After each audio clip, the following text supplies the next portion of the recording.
Well so good evening to all of you. मेरी आवाज़ सभी को क्लियर आ रही है? बताइए प्लीज़।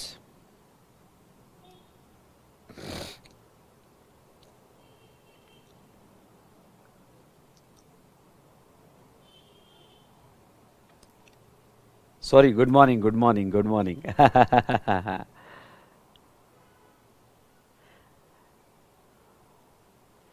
देखो, इवनिंग क्लास की कितनी आदत पड़ गई है मुझे। Good morning to all of you. Good morning बेटा, गुड मॉर्निंग।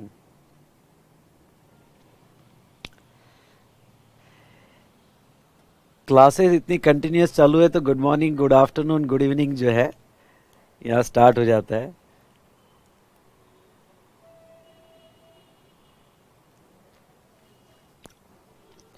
आवाज़ सभी को क्लियर आ रही है? यस और नो?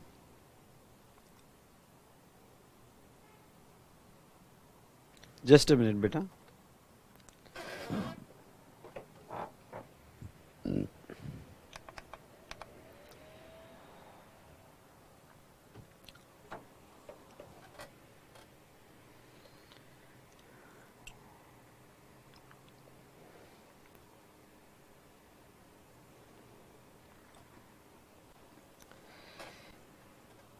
चलिए, thank you, thank you, thank you so much to all of you.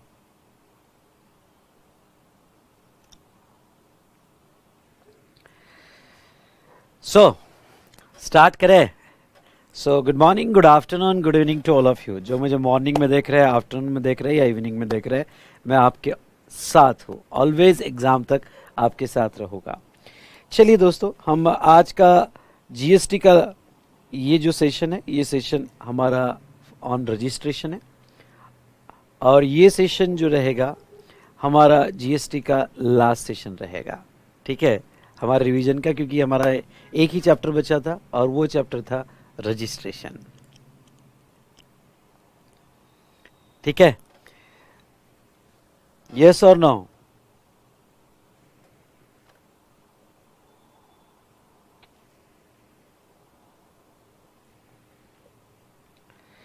Well so good morning, good morning. तो आज चालू करते हैं हमारा जीएसटी का जो टॉपिक हमारा बचा हुआ है रजिस्ट्रेशन। इस टॉपिक का डिस्कशन हम स्टार्ट करेंगे। आई होप चार्ट आपके पास रेडी होगा। तो हम रजिस्ट्रेशन चार्ट ये जो है इसका पूरा डिस्कशन करेंगे। मैंने लगभग सब कुछ ये चार्ट में कवर करने की कोशिश की है। और जैसे मैं हर बार कहता हूँ कि बस ये चार्ट और क्वेश्चनर इतना पढ़ो, आपका सिलेबस कंप्लीट हो जाएगा। डन? तो आर यू रेडी? यस और नो? जो भी प्रेजेंट है फटाफट अपनी अटेंडेंस लगाओ। जो भी प्रेजेंट है फटाफट अपनी अटेंडेंस लगाओ। चलो फटाफट। Okay, registration in GST. Mainly जो आपको सेक्शन लर्न करना है, ये 3 सेक्शन लर्न कर लेना है। और वो 3 सेक्शन है सेक्शन 22, 23 और 24। क्योंकि इंस्टीट्यूट आपसे एक्सपेक्ट करती है कि आप ये सेक्शन लर्न करें। और जब भी हम केस स्टडी आपको पूछेंगे तो आप केस स्टडी में ओके ये सेक्शंस कोट करें। ठीक है, तो अगर रजिस्ट्रेशन चैप्टर में आज तक जितने भी क्वेश्चंस पूछे हैं ये केस स्टडी पे ज़्यादा पूछे हैं। उसके बाद में यहाँ सेक्शन 25 का ये वाला पार्ट जो है, ये वाले पार्ट पे ज़्यादा क्वेश्चंस थे। ये वाले पार्ट पे ओके जहाँ तक 25 का अदर ऑथेंटिकेशन एक्स्ट्रा, यानी बहुत रेयरली वो क्वेश्चन ने पूछा है उन्होंने। और सीटीपी और एनआरटीपी एक उनका एक फेवरेट एरिया है जो क्वेश्चन पूछने का। सीटीपी और एनआरटीपी जो सेक्शन 27 में ओके यहाँ सेक्शन 27 में कवर किया है। उसके बाद में यहाँ एक जनरल प्रोसीजर मैंने दी है। और ये नीचे वाला पार्ट जो है ये इंपॉर्टेंट है। चलो पढ़ाते पढ़ाते तो मैं यहाँ पे आपको ओके सब बता दूंगा कि आपको एग्जाम के हिसाब से क्या क्या बहुत अच्छे से पढ़ के जाना है और कौन से एरिया में आपको अपने क्वेश्चंस की तैयारी करना है। सो स्टार्ट करें। Are you ready? How's the जोश? हाँ बोलिए हाय सर। चलिए शुरू करते हैं। पहला सेक्शन 22, कुछ इंपॉर्टेंट पॉइंट्स पे हम ध्यान देते हैं। भाई रजिस्ट्रेशन किसने लेना चाहिए? Every supplier liable to register in the state और यूनियन टेरिटरी।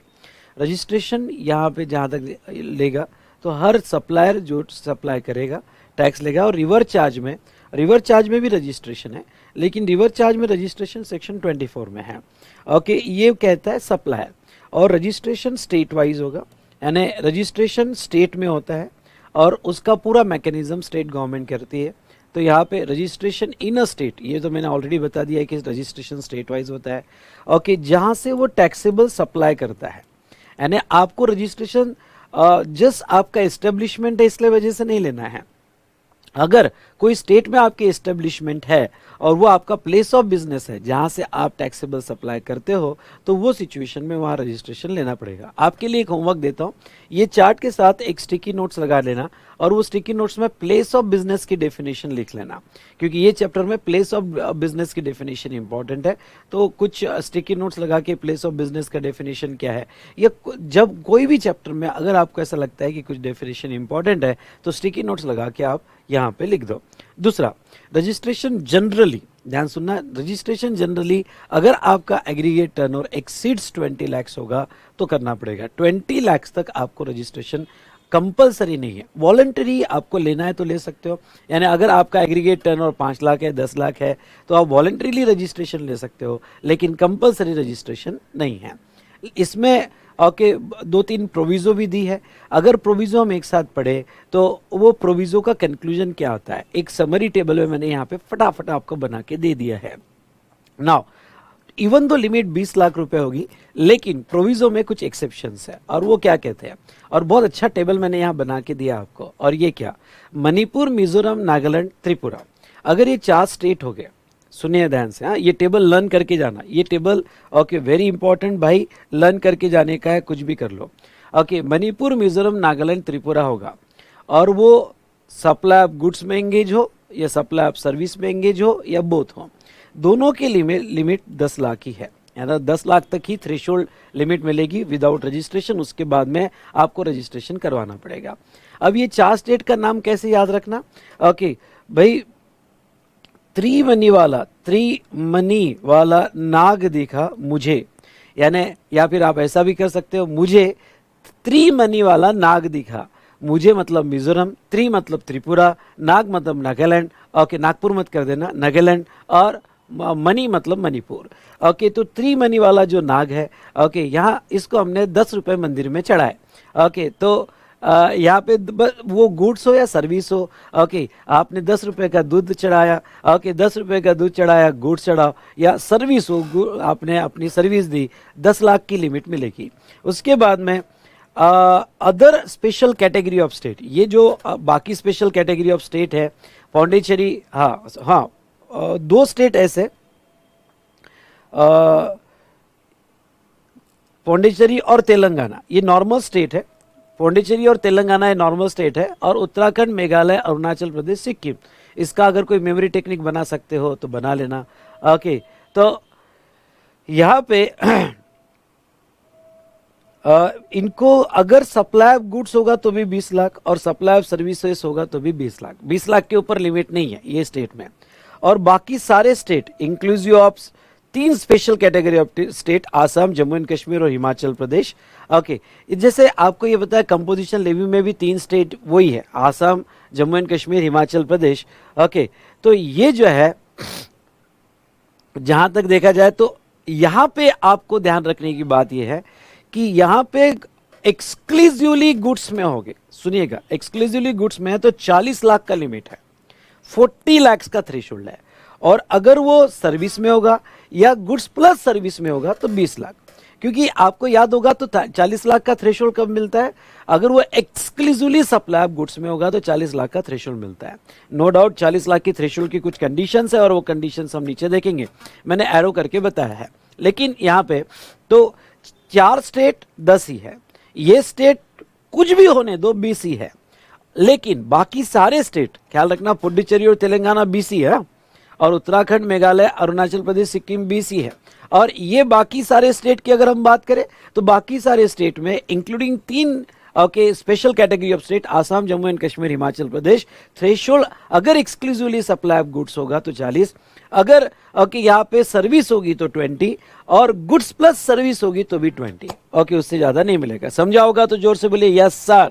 और जो भी यहाँ पे क्लास अटेंड कर रहे हैं अपनी अटेंडेंस लगाओ। अटेंडेंस कैसे लगाते हैं? लाइक करके, मुझे आपकी अटेंडेंस दिखनी चाहिए। और जो बाद में अटेंड करेंगे वो भी अपनी अटेंडेंस लगाएंगे। बेटा मैं आपके लिए इतनी मेहनत कर रहा हूं तो आपकी भी कुछ जिम्मेदारी बनती है। चलिए, तो यहाँ पे प्रोविजो, एक प्रोविजो क्या है? अगर कोई 40 लाख की लिमिट ले रहा है तो 40 लाख की कुछ कंडीशंस है। पहला, okay, in following cases 40 lakh limit not available, only 10 और 20 लाख अवेलेबल। कौन कौन सी?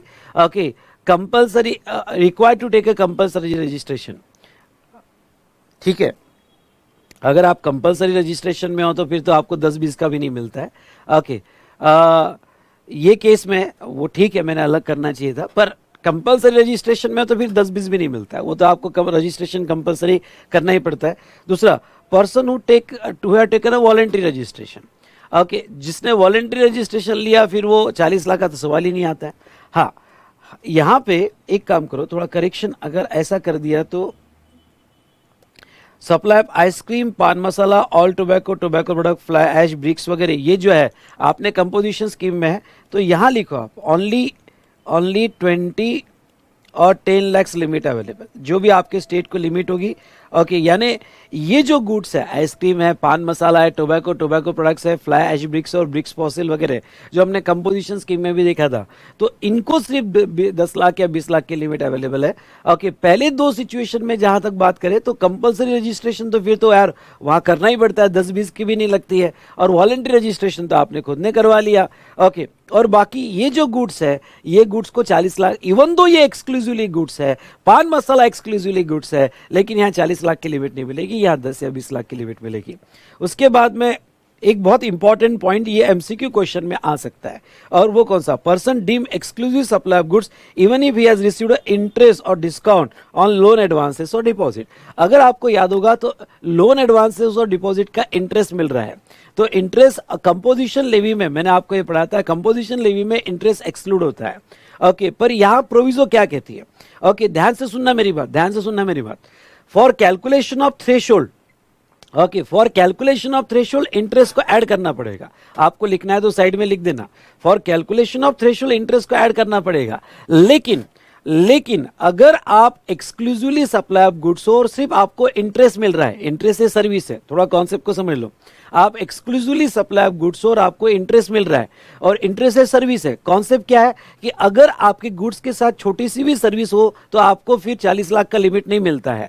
तो गवर्नमेंट कहती है कि नहीं, अगर ओनली इंटरेस्ट मिल रहा होगा, सुनो ध्यान से, ओनली इंटरेस्ट मिल रहा होगा तो उसको इग्नोर किया जाएगा, ये माना जाएगा डीम टू बी, मतलब ये माना जाएगा कि आप गुड्स में इन्वॉल्व हो। अरे सर, इंटरेस्ट सर्विस है, इवन दो इंटरेस्ट सर्विस है, लेकिन ओनली इंटरेस्ट मिल रहा होगा लोन का, तो ये माना जाएगा कि आप गुड्स में इन्वॉल्व हो, आपकी 40 लाख की लिमिट अफेक्ट नहीं होगी। मतलब आप जो है 20 लाख नहीं, आपको कितना लिमिट मिलेगा? 40 लाख का लिमिट मिलेगा। लेकिन ख्याल रहे, थ्रेशोल्ड की लिमिट जब कैलकुलेट होगी, यानी हम सिर्फ 40, जिसको 40 लाख का थ्रेशोल्ड लेना है उसके लिए इंटरेस्ट मिल रहा होगा तो भी उसको सर्विस नहीं मानेंगे, पर आपके टोटल कैलकुलेशन में इंटरेस्ट ऐड जरूर होगा। एग्जांपल के तौर पे आपका सप्लाई ऑफ गुड्स है 38 लाख, सुनिए, सप्लाई ऑफ गुड्स है 38 लाख और इंटरेस्ट होगा 1 लाख, यानी 39 लाख होगा। पहला सवाल, सर इंटरेस्ट मिल रहा है तो क्या अब मुझे 40 लाख का लिमिट मिलेगा 40 लाख का, ओनली इंटरेस्ट मिल रहा है तो 40 लाख का लिमिट मिलेगा। लेकिन आपका एग्रीगेट टर्नओवर, सुनिए ध्यान से, आपका एग्रीगेट टर्नओवर 39 लाख कहा जाएगा। सर एग्रीगेट टर्नओवर क्या? अब यार बच्चों ऐसी बात मत करो, मैंने कंपोजिशन लेवी में एग्रीगेट टर्नओवर का डेफिनेशन पूरा मैंने यहां बताया था। ऑल टैक्सेबल सप्लाई, सुनिए, all taxable supply except reverse charge, exempt supply के तीनों supply, wholly exempt, nil rate और नॉन टैक्सेबल सप्लाई भी इंक्लूड किया जाएगा। ओके, नॉन टैक्सेबल सप्लाई भी इंक्लूड किया जाएगा। यानी जब ये आप एग्रीगेट टर्नओवर की लिमिट निकालोगे तो ये एग्रीगेट टर्नओवर की लिमिट निकालते वक्त अगर आपका पेट्रोल का टर्नओवर होगा, अल्कोहल का टर्नओवर होगा या फिर डीजल का टर्नओवर होगा तो वो भी आपको ऐड करना पड़ेगा, क्योंकि एग्रीगेट टर्नओवर की डेफिनेशन में वो भी आता है। एक्सपोर्ट सप्लाई होगा या इंटरस्टेट सप्लाई होगा तो वो भी आपको ऐड करना पड़ेगा, और वो सब कुछ ऐड करके देखना पड़ेगा कि आपकी ये लिमिट क्रॉस हो रही है नहीं हो रही है। तो ख्याल रहे, इंटरेस्ट का ये पॉइंट आपके ख्याल में आना चाहिए कि भाई 40 लाख का मुझे थ्रेशोल्ड लेना है, तो इंटरेस्ट मिल भी रहा होगा तो भी गवर्नमेंट अपनी आंखें बंद करेंगी, क्योंकि गवर्नमेंट कह रही है कि नहीं, इंटरेस्ट चलता है, लेकिन आपके टोटल एग्रीगेट टर्नओवर के कैलकुलेशन में इंटरेस्ट को ऐड किया जाएगा।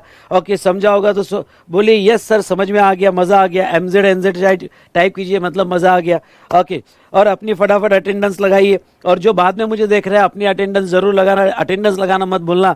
ओके, तो मैं समझ जाऊंगा कि आपने, जितने भी लोगों ने अटेंडेंस लगाई, मतलब मैं समझ जाऊंगा कि आपने मेरा लेक्चर अटेंड किया और इसका ज्यादा से ज्यादा फायदा लिया है। ओके, तो चलिए अब उसके बाद में नेक्स्ट इंपॉर्टेंट पॉइंट क्या है? Next important point, supply made by agent on the behalf of principal to be added in aggregate turnover of the agent. Okay, जैसे आपको एक बात बताता हूं, हमने देखा था, हमने यहाँ पे क्या देखा था? हमने यहाँ पे ये देखा था, अगर आपको पैरा 3 याद होगा, para 3 of the schedule 1। Okay, जब भी कोई सप्लाई प्रिंसिपल टू एजेंट होता है, अरे प्रिंसिपल टू एजेंट होगा, तो वो स्टॉक ट्रांसफर पे जीएसटी आएगा कि नहीं आएगा? ये किसके बेस पर था? ये इसके बेस पर था कि आगे एजेंट इनवॉइस किसका बना रहा है। अगर आगे एजेंट इनवॉइस खुद का बना रहा है तो यहाँ पे स्टॉक ट्रांसफर सप्लाई बोला जाएगा, और आगे एजेंट जो है, सुनिए, आगे एजेंट जो है इनवॉइस खुद का नहीं बना रहा है, प्रिंसिपल का बना रहा है, तो स्टॉक ट्रांसफर सप्लाई नहीं बोला जाएगा। ओके, तो उसमें मैंने ये कहा था कि जब एजेंट खुद का इनवॉइस बनाता है तो कंपलसरी रजिस्ट्रेशन है। ध्यान से सुनो, एजेंट खुद का इनवॉइस बनाता है तो कंपलसरी रजिस्ट्रेशन है। चलो मैं इसको थोड़ा आपको एग्जांपल लेके समझाने की कोशिश करता हूं। मेरे पास अगर नोट्स होगी, 2 मिनट मैं पुरानी नोट देख लेता हूं, अगर होगी तो मैं आपको समझाने की कोशिश करता हूं। रजिस्ट्रेशन, चैप्टर रजिस्ट्रेशन,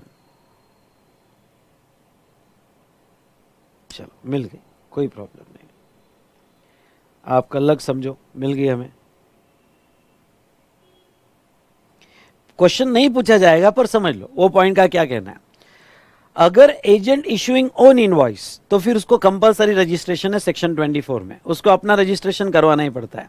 लेकिन agent not issuing own invoice, याद करो अगर आपने मेरा क्लास किया होगा तो मैंने ये डायग्राम दिया था रजिस्ट्रेशन में। अगर एजेंट अपना इनवॉइस इशू नहीं कर रहा होगा तो फिर वो केस में, यहां पे ध्यान से सुनना, वो केस में लेट्स से के एग्जांपल, ये प्रिंसिपल है, स्टॉक ट्रांसफर हो रहा है और person acting as an agent, agent है, एजेंट का ओन खुद का टर्नओवर है 5 लाख और प्रिंसिपल के बिहाफ पे बेच रहा है और 10 लाख, केस 1। और यहाँ पे खुद का टर्नओवर है 5 लाख और प्रिंसिपल के बिहाफ पे बेच रहा है 18 लाख का। अब मेरा पॉइंट सुनना, जो भी गुड्स उसने प्रिंसिपल के बिहाफ पे बेचा उसका टैक्स प्रिंसिपल देगा, नो डाउट उसका टैक्स प्रिंसिपल देगा। लेकिन जब हम सेक्शन 22 में, आई रिपीट, जब हम सेक्शन 22 में थ्रेशोल्ड निकालेंगे तो एजेंट के कैलकुलेशन करते वक्त उसने जो प्रिंसिपल के बिहाफ पे सेल किया वो भी ऐड करेंगे। ओके, कैलकुलेट करते वक्त उसने जो प्रिंसिपल के बिहाफ पे सेल किया वो भी ऐड करेंगे। मतलब एजेंट का एग्रीगेट टर्नओवर कितना हुआ? 15 लाख। फिर से एक बार, इवन दो ऐसा एजेंट जो इनवॉइस प्रिंसिपल के नाम का दे रहा है उसका टैक्स प्रिंसिपल देगा, लेकिन गवर्नमेंट बड़ी चालाक है, टैक्स दे रहा होगा प्रिंसिपल, लेकिन भाई एजेंट ने ओके जो भी प्रिंसिपल के बिहाफ पे सेल किया होगा वो उसके एग्रीगेट टर्नओवर में इंक्लूड किया जाएगा। मतलब ये ऐड करके देखा जाएगा कि उसने रजिस्ट्रेशन लेना चाहिए या नहीं लेना चाहिए। मतलब 5 + 10 यानी 15, तो ओके 20 लाख के नीचे नहीं लो। अगर 5 + 18 यानी 23, 20 लाख के ऊपर है तो रजिस्ट्रेशन ले लो। अगर वो 40 लाख की लिमिट होगी, एक्सक्लूसिव सप्लाई ऑफ गुड्स होगा, तो 40 लाख की लिमिट अप्लाई करना पड़ेगा। यानी टैक्स तो देगा प्रिंसिपल, लेकिन एग्रीगेट टर्नओवर किस में ऐड होगा? एजेंट में। और एजेंट अगर खुद का इनवॉइस दे रहा है तो वो केस में तो फिर भाई यहाँ पे कंपलसरी रजिस्ट्रेशन है, और कंपलसरी रजिस्ट्रेशन है तो वो केस में तो ओके जहां तक देखा जाए तो सेक्शन 24 में आ जाता है। आई होप आपको समझा होगा तो एजेंट का ए टाइप कीजिएगा। और आई नीड इंटरएक्टिव सेशन बेटा, नहीं तो मजा कैसे आएगा? मैं अकेला बड़बड़ कर रहा हूं, आप सुन रहे हो, मजा कैसे आएगा? ओके, मुझे समझेगा कि मैं जो स्पीड में आपको पढ़ा रहा हूं या जो कोशिश कर रहा हूं यहाँ पे कि हमारे लिमिटेड टाइम में मैक्सिमम कॉन्सेप्ट कवर हो जाए। ओके, ये तभी समझेगा जब आप रिप्लाई करोगे। ओके, तो ये एजेंट वाला क्लॉज समझ में आया होगा तो ए टाइप कीजिए, और नहीं समझ में आया होगा तो अभी इतना ही टाइम है हमारे पास, इससे ज्यादा टाइम तो है नहीं, आपके बुक्स में मैंने दिया हुआ है तो वो आपने पढ़ लेना है। ओके, चलिए उसके बाद में supply made by job worker on the behalf of principal not to be added in aggregate turnover of job worker. Okay, क्या होगा कि बहुत सी बार जॉब वर्कर, हाँ अगर जॉब, ध्यान से सुनना, ओके जॉब वर्कर होगा और एजेंट होगा, दोनों में फर्क है। ओके, बस आप इतना याद रखो, एजेंट के टर्नओवर में ऐड होता है और जॉब वर्क के टर्नओवर में ऐड नहीं होता है। मतलब समझ लो कि मुझे गुड्स दिया गया, मैं जॉब वर्क करूँ, उसके ऊपर जॉब वर्क कर रहा हूँ और प्रिंसिपल के बिहाफ पे डिलीवर कर रहा हूँ, तो इसके लिए स्पेसिफिक सेक्शन है ओके 143 कि वो टर्नओवर जॉब वर्क का नहीं माना जाएगा और जॉब वर्क के इसमें ऐड नहीं होगा, ठीक है। और उसके बाद में लास्ट पॉइंट सेक्शन 22 का अगर हम बात करें तो when business carried out by a taxable person transfer whether the account of succession or otherwise, then transferee or successor shall take a new registration. Okay, अगर लास्ट पॉइंट यहाँ पे section 22 में ये है कि अगर कोई रीजन की वजह से आपने बिजनेस ट्रांसफर कर दिया किसी और को या आपके सक्सेसर को ट्रांसफर होगा तो पैन बदल जाता है और पैन बदल जाता है तो उसको नया रजिस्ट्रेशन लेना पड़ता है। इसलिए इस तरह से सेक्शन 22 के मैंने कोशिश की है कि सारे पॉइंट्स कवर करने की। एक बार सारे पॉइंट्स देख लेते हैं। Okay, aggregate turnover limit, general limit 20 lakh है, 4 स्टेट में कुछ भी हो 10 लाख है। ओके, ये स्टेट में कुछ भी हो 20 लाख है, लेकिन बाकी सारे स्टेट में including this 3 state okay exclusively supply of goods होगा तो 40 लाख है और गुड्स प्लस सर्विस होगी ओके तो फिर 20 लाख ही रहेगा जनरल लिमिट। ओके, ये 40 लाख की लिमिट अगर आप कंपलसरी रजिस्ट्रेशन में होगे तो अप्लीकेबल नहीं, वहां तो 10-20 भी अप्लीकेबल नहीं है, और वॉलंटरी रजिस्ट्रेशन लेते हो तो नहीं। हाँ, कुछ गुड्स के लिए अप्लीकेबल नहीं है, कुछ गुड्स के लिए ओके वहां 40 का नहीं मिलता है, 20 का, या अगर आप 4 स्टेट में हो तो 10 का ही मिलता है। जैसे आइसक्रीम, पान मसाला, यहाँ 40 का लिमिट नहीं मिलेगा even though you exclusively engage in the supply of goods. उसके बाद में यहाँ पे ओके इंटरेस्ट जो है, इवन दो इंटरेस्ट मिल रहा होगा तभी आपकी 40 लाख की थ्रेशोल्ड नहीं जाएगी, इवन दो वो सर्विस है। उसके बाद में एजेंट के केस में प्रिंसिपल के बिहाफ पे जो भी टर्नओवर किया वो ऐड किया जाएगा, जॉब वर्क के केस में ऐड नहीं किया जाएगा। और जहां तक लास्ट है कि अगर लीगल बिजनेस ट्रांसफर हो जाता है तो वो सिचुएशन में यहाँ पे सामने वाले बंदे को नया रजिस्ट्रेशन लेना पड़ेगा। ओके, समझा क्या? बोलिए यस सर। ये हुआ सेक्शन 22 हमारा खत्म, सेक्शन 22 हमारा हुआ खत्म।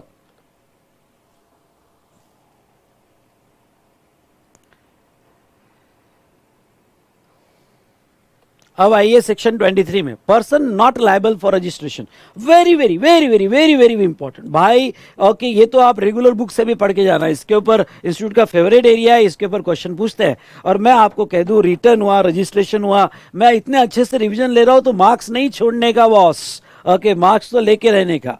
ओके, चलिए section 23 not liable for registration. कुछ केसेस ऐसी है कि क्यों ना आपका टर्नओवर 20 लाख के ऊपर चले जाए, 40 लाख के ऊपर चले जाए, करोड़ों में चले जाए, 200-300 करोड़ हो जाए, लेकिन गवर्नमेंट कहती है कि ना नन्ना रजिस्ट्रेशन करना मत। ओके, अगर रजिस्ट्रेशन नहीं तो आप टैक्सेबल पर्सन नहीं, अगर आप टैक्सेबल पर्सन नहीं तो जीएसटी देने की कोई जरूरत भी नहीं है। ओके, तो ओके जीएसटी देने की आपको कोई जरूरत नहीं है। तो चलिए दोस्तों, अब यहाँ पे देखते हैं कि कौन कौन सी केसेस ऐसी है कि जहाँ ओके रजिस्ट्रेशन लेने की बिल्कुल भी जरूरत नहीं है। ओके, लर्न कर लेना। पहला केस है okay, you are engage exclusively. भाई ये एक्सक्लूसिवली वर्ड ध्यान रखना। Exclusively supply not liable to tax और wholly exempt from tax. Not liable to tax मतलब non taxable supply, non taxable supply, और वोनली एग्जाम्प्ट मतलब आपका नील रेट है एग्जाम सप्लाई। ओके, यानी अगर आप अल्कोहल, पेट्रोल उसमें ही बिजनेस करते हो तो वो केस में आपको जीएसटी में रजिस्ट्रेशन लेने की जरूरत नहीं है, उसमें जीएसटी लगता भी नहीं है, नॉन टैक्सेबल सप्लाई। या फिर कोई ऐसा सप्लाई जो टैक्सेबल है बट एग्जम्प्ट है, जैसे बुक्स हो गई एग्जम्प्ट है, okay, health care service, hospital की सर्विस एग्जम्प्ट है, ओके, या एग्रीकल्चर सर्विस एग्जम्प्ट है, या कोई गुड्स होगा वेजिटेबल वगैरह एग्जम्प्ट है, तो एग्जम्प्ट या नील रेट होगा। और आप उसके अलावा कोई सप्लाई नहीं करते हो अंडर सेम रजिस्ट्रेशन, कसम खाता हूं कि उसके अलावा कोई मेरा सप्लाई नहीं है, ये एक्सक्लूसिव वर्ड बड़ा इंपॉर्टेंट है। तो अगर उसके अलावा आपका कोई भी सप्लाई नहीं होगा दोस्तों तो ओके क्या, तो यहां पे ऐसे सिचुएशन में आपको जो है रजिस्ट्रेशन लेने की जरूरत नहीं है। सर अगर मेरा टर्नओवर 400 करोड़ हुआ तो भी नहीं, अगर सर मेरा टर्नओवर 500 करोड़ हुआ तो भी नहीं। ओके, बट ये दो कंडीशन आपकी फुलफिल होनी चाहिए। दूसरा क्या है बेटा? दूसरा एग्रीकल्चरिस्ट, ध्यान से सुनिएगा।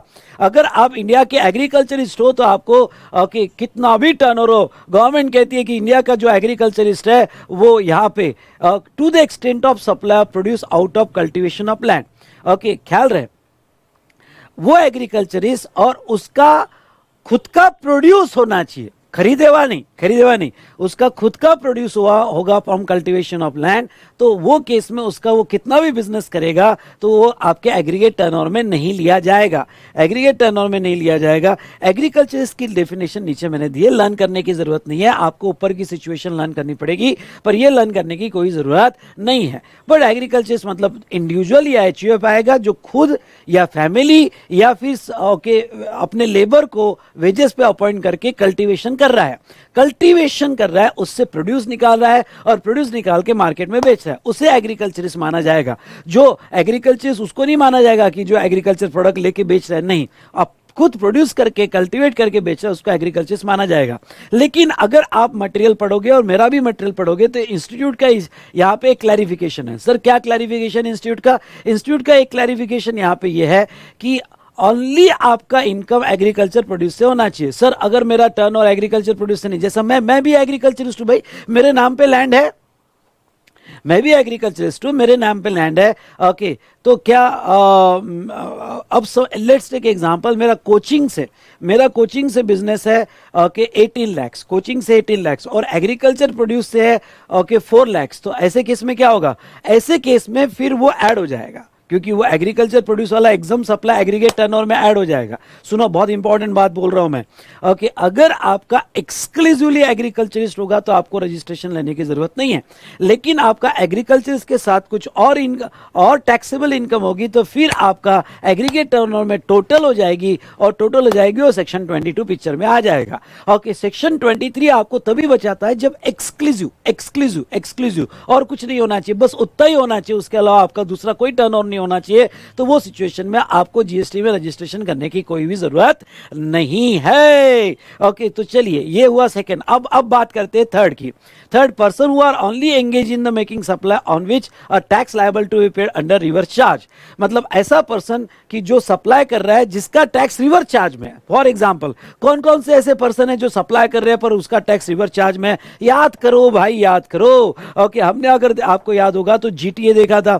जीटीए ऐसा सर्विस है कि जहां ओके रिवर मतलब गुड्स ट्रांसपोर्ट एजेंसी सप्लाई कर रही है जहां टैक्स रिवर चार्ज में आ सकता है, लीगल सर्विस हुई, एडवोकेट की सर्विस हुई जहां टैक्स रिवर चार्ज में आ सकता है, स्पॉन्सरशिप सर्विस हुई जहां टैक्स रिवर चार्ज में आता है। ओके, दुनिया भर की हमने सर्विसेज देखी, तो वो क्या कहते हैं, ओके, डायरेक्टर टू कंपनी हो जहां टैक्स रिवर चार्ज में आता है। तो ऐसे सिचुएशन में जहां तक ये है कि अगर आप कोई ओनली एक्सक्लूसिव ऐसा सप्लाई कर रहे हो, ओनली एंगेज मतलब एक्सक्लूसिव ऐसा सप्लाई कर रहे हो, ओके, कि जिसका टैक्स आप नहीं दोगे, रिसिपिएंट देगा, तो जो सप्लायर है उसको रजिस्ट्रेशन करने की जरूरत नहीं है, even though their turnover is more than 20, 30 और 40 लाख। एग्जांपल के तौर पे मेरा एक फ्रेंड है, लॉयर है, और वो सिर्फ लॉयर से ही पैसा कमाता है, दूसरा उसका कोई बिजनेस नहीं है, लीगल सर्विस है, और लीगल सर्विस वो बिजनेस एंटिटी को देता है जहां रिवर्स चार्ज बिजनेस एंटिटी पे है।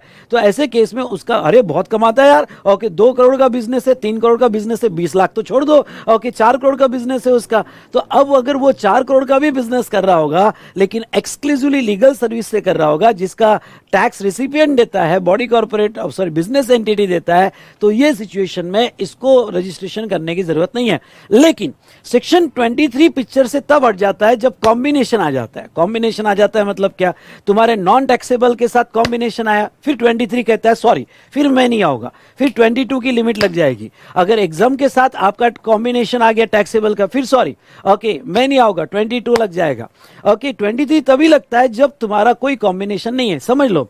ओके, वो जो लॉयर है, ओके, वो लॉयर का लीगल सर्विस से इनकम है, प्लस उसकी कमर्शियल कॉम्प्लेक्स भी है, वो रेंट पे भी रहता है। ओ तेरी, अब तो गया, क्योंकि अगर उसका कुछ अदर होगा तो फिर वो एग्रीगेट टर्नर में आ जाएगा, 23 हेल्प नहीं करेगा, वो केस में 22 की लिमिट्स लग जाएगी, 10 लाख, 20 लाख और 40 लाख। ओके, समझा क्या? तो भाई एक लाइन में समझ लो, ये जितने भी मैंने पॉइंट्स एक्सप्लेन किया, अगर वो एक्सक्लूसिवली सप्लाई होगा तो एग्रीगेट टर्नओवर में नहीं आएगा। ओके, मतलब एग्रीगेट मतलब रजिस्ट्रेशन करने की जरूरत नहीं है, पर उसके कॉम्बिनेशन में सप्लाई आ गया तो तू तो गियो बेटा, फिर तेरे को 22 की लिमिट लग जाएगी।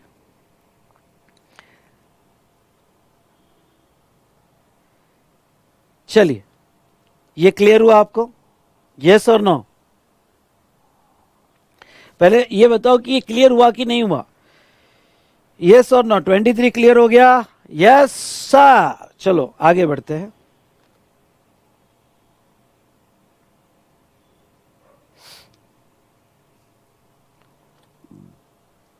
अब 24 क्या कहता है? 24 कहता है कंपलसरी रजिस्ट्रेशन।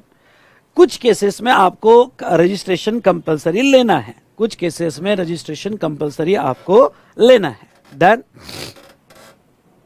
चलो कौन कौन सी केसेस जहां आपको कंपलसरी रजिस्ट्रेशन लेना है? Person making interstate taxable supply, very important.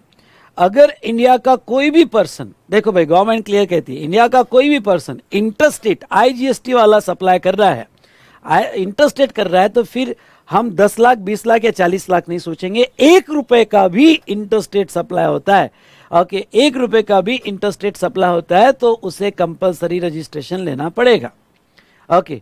लेकिन उसको कुछ एक्सेप्शन है, और क्या एक्सेप्शन है बेटा? ये भी एग्जाम के लिए अच्छे से पढ़ के जाना, इंपॉर्टेंट। ये तीनों सेक्शन तो लर्न कर लेना, 22, 23, 24, ये तीनों सेक्शन आपने लर्न कर लेना है, ठीक है। तो अब ये क्या कहता है कि यहाँ पे उसके कुछ एक्सेप्शन है। एक्सेप्शन मतलब जहां आपको 10 लाख 20 लाख या 40 लाख वॉट एवर इट में भी लिमिट मिल जाएगी। Following category of person not required to register for interstate taxable supply even though aggregate turnover less than 20 lakh, 10 lakh या 40 लाख। यहाँ 40 लाख भी लिख लो, ओके।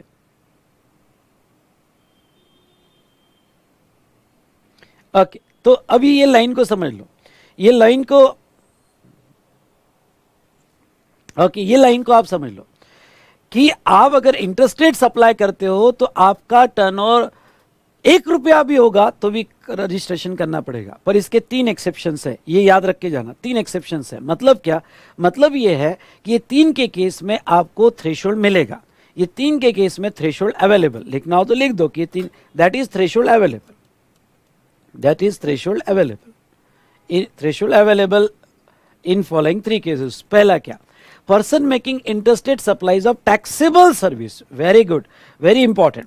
मतलब क्या कि अगर वो सर्विस दे रहा होगा तो उसे इंटरस्टेट दे रहा है और सर्विस दे रहा है तो उसको 10, 20, 40 लाख की लिमिट मिल जाएगी। सर्विस के केस में 40 लाख है ही नहीं, 20 लाख ही है या 10 लाख ही है, तो वो केस में यहाँ पे ओके इंटरस्टेट सर्विस प्रोवाइडर वालों को ओके यहाँ पे थ्रेशोल्ड लिमिट मिल जाएगी, ओके, यानी थ्रेशोल्ड लिमिट तक टैक्स देने की जरूरत नहीं। मतलब क्या हुआ? मतलब ये हुआ कि ये जो इंटरस्टेट वाला कंडीशन है, okay, only applicable to goods, only applicable to क्या? गुड्स, गुड्स को ही अप्लीकेबल है। क्यों? क्योंकि आप सर्विस देते हो तो आपको थ्रेशोल्ड मिल जाएगा। दूसरा, person making interstate taxable supply of handicraft goods. अब देखो, अब एक बात तो क्लियर हो गई कि कंपलसरी रजिस्ट्रेशन अगर इंटरस्टेट होगा और गुड्स का होगा तो ही कंपलसरी रजिस्ट्रेशन आएगा, सर्विस के केस में नहीं आएगा। लेकिन दूसरी बात क्या है? वो हैंडीक्राफ्ट गुड्स को प्रोटेक्ट करना चाहते हैं। अब हैंडीक्राफ्ट गुड्स को प्रोटेक्ट क्या करना चाहते हैं कि इसके पीछे मैंने लॉजिक भी आपको बताया था कि भाई हिली एरिया है, हिली एरिया में जो हैंडीक्राफ्ट गुड्स बनते हैं जैसे हिमाचल हुआ, उत्तराखंड हुआ, ओके, असम हुआ, मणिपुर हुआ, तो वो अपने स्टेट में हैंडीक्राफ्ट गुड्स बेचते ही नहीं है क्योंकि उनके स्टेट में हैंडीक्राफ्ट गुड्स बेचा ही नहीं जाता। वो छोटे छोटे लोग होते हैं और वो दूसरे स्टेट में जाके रास्तों पर अपने हैंडीक्राफ्ट गुड्स बेचते हैं। तो इवन दो वो इंटरस्टेट कर रहे हैं, आई रिपीट, इवन दो वो इंटरस्टेट कर रहे हैं, बेटा ध्यान से सुनिएगा, इवन दो वो इंटरस्टेट कर रहे हैं, लेकिन ये सिचुएशन में हैंडीक्राफ्ट गुड्स होगा तो कंप्लीट थ्रेशोल्ड अवेलेबल। पर इसमें 2 कंडीशन है, ओके, लिख लो यहाँ पे, उनका पैन होना जरूरी है और ईवे बिल बनाना जरूरी है, ओके, पैन और ईवे बिल पूछा जा सकता है, ओके। हैंडीक्राफ्ट गुड्स को पूरा थ्रेशोल्ड मिलेगा, मतलब even though handicraft goods interstate हो रहा है लेकिन उनको 10 लाख 20 लाख या 40 lakh what ever the limit होगी, जैसे हिमाचल होगा ओके तो 40 लाख मिल जाएगा, वॉट एवर द लिमिट होगी उतने लिमिट तक इंटरस्टेट सप्लाई होने के बाद भी जीएसटी देने की जरूरत नहीं होगी, ओके। लेकिन उसमें 2 कंडीशन उन्होंने डाली हुई है, pan plus e-way bill required. उसके बाद में job worker engage in making interstate supply of service होगा तो वो सिचुएशन में आपको रजिस्ट्रेशन लेना पड़ेगा।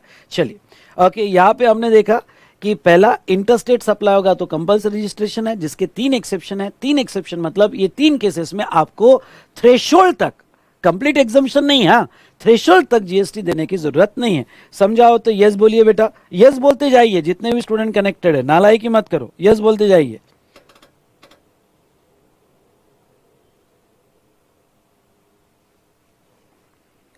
ओके, उसके बाद में सेकंड, अगर आप कैजुअल टैक्सेबल पर्सन होगे, सीटीपी आगे पढ़ा होगा, सीटीपी यानी क्या होता है, कैजुअल टैक्सेबल पर्सन होगे, तो वो सिचुएशन में आपको कंपलसरी रजिस्ट्रेशन है, वो सिचुएशन में कंपलसरी रजिस्ट्रेशन है। लेकिन उसको भी एक एक्सेप्शन है, अगर आप सीटीपी हैंडीक्राफ्ट गुड्स के होगे, आप सीटीपी हैंडीक्राफ्ट गुड्स के होगे, तो वो केस में आपको थ्रेशोल्ड मिल जाएगा। मतलब जो भी लिमिट अप्लीकेबल है 10, 20, 40 लाख की थ्रेशोल्ड की लिमिट, वो आपको अप्लीकेबल हो जाएगी। ठीक है, मतलब हैंडीक्राफ्ट गुड्स एक्सेप्शन है, इतना याद रखना। उसके बाद में person who required to pay tax under reverse charge, reverse charge में जब भी लायबिलिटी आती है तो वो केस में कंपलसरी रजिस्ट्रेशन है, फिर वो 93 का रिवर्स चार्ज हो या 94 का रिवर्स चार्ज हो। Person who are required to pay tax under 95 ECO, okay, ECO के ईसीओ सप्लायर अगर आपको याद होगे तो, याद है या नहीं है ईसीओ सप्लायर आपको, 95 के ईसीओ, ओके, यानी यहाँ पे आपको ओला का एग्जाम्पल याद होगा, या अनरजिस्टर्ड होटल याद होगा, ओके, या फिर अभी आपको ओके स्विगी वाला याद होगा। तो ये जो हमने देखे 95 के जो ईसीओ हो गए, तो 95 के ईसीओ जो है बेटा यहाँ पे ओके, जहाँ तक देखा जाए तो उनको भी कंपलसरी रजिस्ट्रेशन करना पड़ेगा, जो 95 के ईसीओ है। उसके बाद में NRTP, non resident taxable person, short में लिख सकते हो एनआरटीपी, ओके, तो इनको भी कंपलसरी रजिस्ट्रेशन है। उसके बाद में person who are required to deduct tax, ये आपने नहीं पढ़ा तो भी चलेगा, इंटर लेवल पे एनआरटीपी को कंपलसरी रजिस्ट्रेशन है।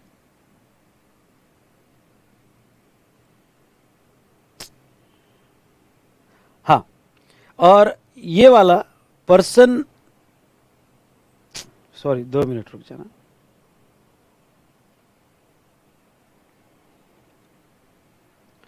हाँ, ये वाला जो है person who make the taxable supply of goods और सर्विसेज और both on the behalf of other, मतलब एजेंट, ये एजेंट जो अपना ओन इनवॉइस इशू करता है, एजेंट जो आगे अपना ओन इनवॉइस इशू करता है, वो कंपलसरी रजिस्ट्रेशन में आएगा। बाकी का आपको पढ़ने की जरूरत नहीं है, ये इंटर लेवल पे अप्लीकेबल नहीं है, आपके मटेरियल में दे दिया है। ठीक है, ये तो मैंने यहाँ इसलिए दिया क्योंकि कुछ बच्चों के नोट्स में मैंने दिया हुआ था, इसलिए मैं अभी बता देता हूँ।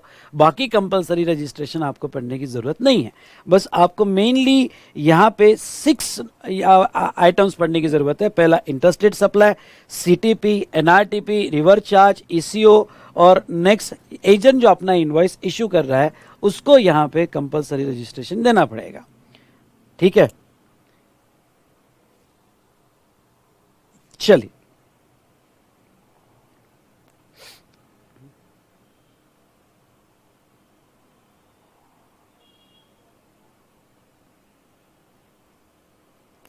हो गया 22, 23 एंड 24। अब बेटा यहाँ पे मैंने जो स्पीड में आपको पढ़ाया वो स्पीड मतलब नॉर्मल स्पीड ही थी, लेकिन अगर आप ये चार्ट बुक में ये एक्सपेक्ट करते हो कि मैं आपको एक एक बात समझाऊँ, समझाने के लिए तो टाइम नहीं है, रिवाइज करने के लिए टाइम है। और अगर आपने ये चैप्टर पढ़ा होगा तो अच्छे से रिवाइज होगा, ओके, तो अच्छे से रिवाइज होगा, या आपने मेरा रेगुलर क्लास लगाया होगा तो आपको हर चीज़ याद आ रही होगी जो मैंने एक्सप्लेन की है। ओके, तो चलिए, तो ये था हमारा यहाँ पे सेक्शन 22, 23 एंड 24।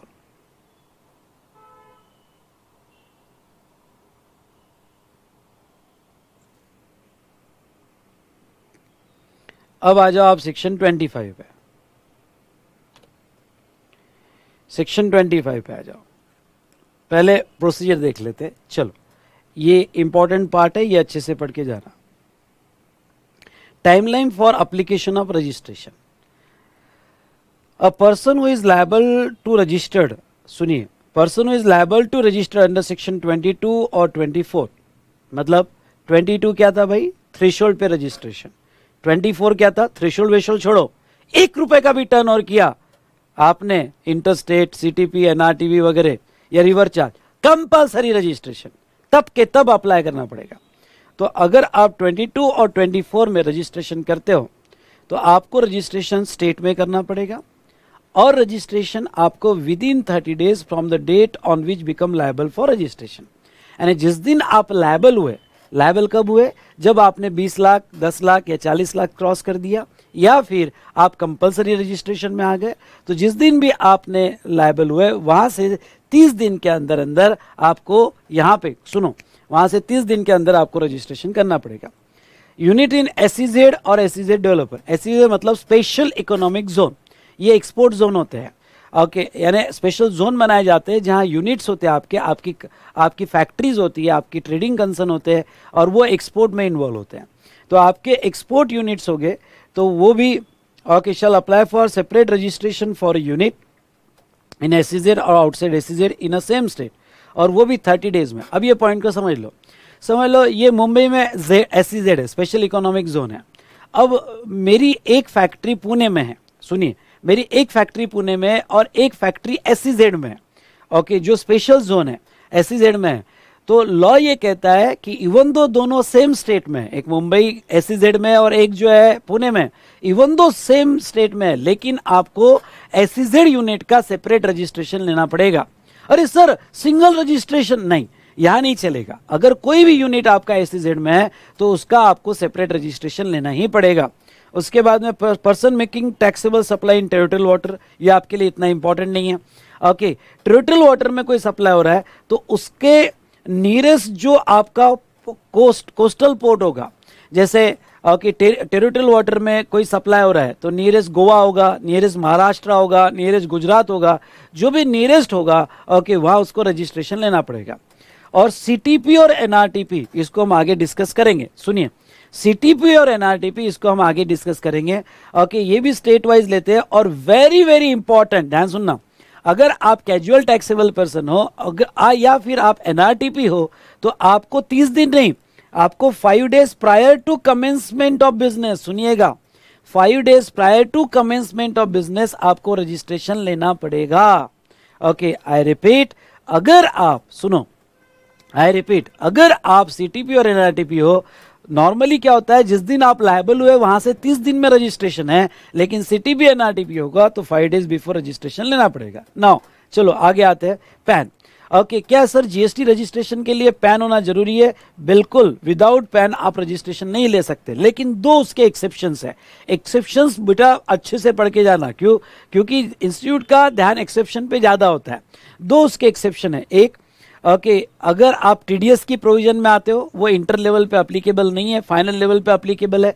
ओके, तो अगर आप टीडीएस की प्रोविजन में आते हो तो फिर वो सिचुएशन में आपको विदाउट पैन रजिस्ट्रेशन, उसके अपना अलग फॉर्म है। और आप एनआरटीपी हो, एनआरटीपी मतलब नॉन रेसिडेंट टैक्सेबल पर्सन, ये याद रखना, इस पे एमसीक्यू क्वेश्चन आते हैं। अगर आप एनआरटीपी हो तो आपके पास पैन नहीं होगा क्योंकि आप नॉन रेसिडेंट पर्सन हो, तो वो केस में आपके पासपोर्ट के बेस पे आपको रजिस्ट्रेशन दिया जाएगा। उसके बाद में रजिस्ट्रेशन इन स्टेट। ओके, मैं आपको ये पहले भी पढ़ा चुका हूं और अभी पढ़ा देता हूं कि लॉ तो ये कहता है कि आप single registration low in a state, यानी स्टेट वाइज एक ही रजिस्ट्रेशन लो। अगर मेरी एक स्टेट में 20 ब्रांचेस है तो 20 ब्रांचेस का अलग अलग रजिस्ट्रेशन लेने की जरूरत नहीं है। ओके, सबका मिला के आप सिंगल रजिस्ट्रेशन स्टेट वाइज ले सकते हो, लेकिन आपको रजिस्ट्रेशन स्टेट वाइज लेना जरूरी है। जैसे महाराष्ट्र का महाराष्ट्र में, राजस्थान का राजस्थान में, गुजरात का गुजरात में, और वॉट एवर। तो स्टेट वाइज रजिस्ट्रेशन आपको कंपलसरी है, पर सेम स्टेट में आपकी कितनी भी ब्रांचेस हो और कितने भी अलग अलग बिजनेस हो, अंडर सेम पैन, अंडर के बेटा सेम पैन, तो वो सिचुएशन में आप सिंगल रजिस्ट्रेशन लिया तो भी चलेगा। लेकिन ओके, लेकिन अगर आपको सेम स्टेट में, अगर आपको सेम स्टेट में मल्टीपल रजिस्ट्रेशन लेना है तो वो आपकी मर्जी, हम फोर्स नहीं करेंगे। मे बी ग्रांटेड, मतलब आपको समझ लो मेरी एक ब्रांच ओके पुणे में, दूसरी ब्रांच नागपुर में, तीसरी ब्रांच यहाँ पे मुंबई में है। ओके, लॉ तो कहता है एक ही ले लो तीनों का रजिस्ट्रेशन, लेकिन ओके यहाँ पे ध्यान रखना, अगर मुझे लेना है या टैक्स पेयर पे रख दिया, मुझे पुणे का अलग लेना है, महाराष्ट्र का अलग, मुंबई का अलग लेना है और यहाँ पे नागपुर का अलग लेना है, तो मैं ले सकता हूँ।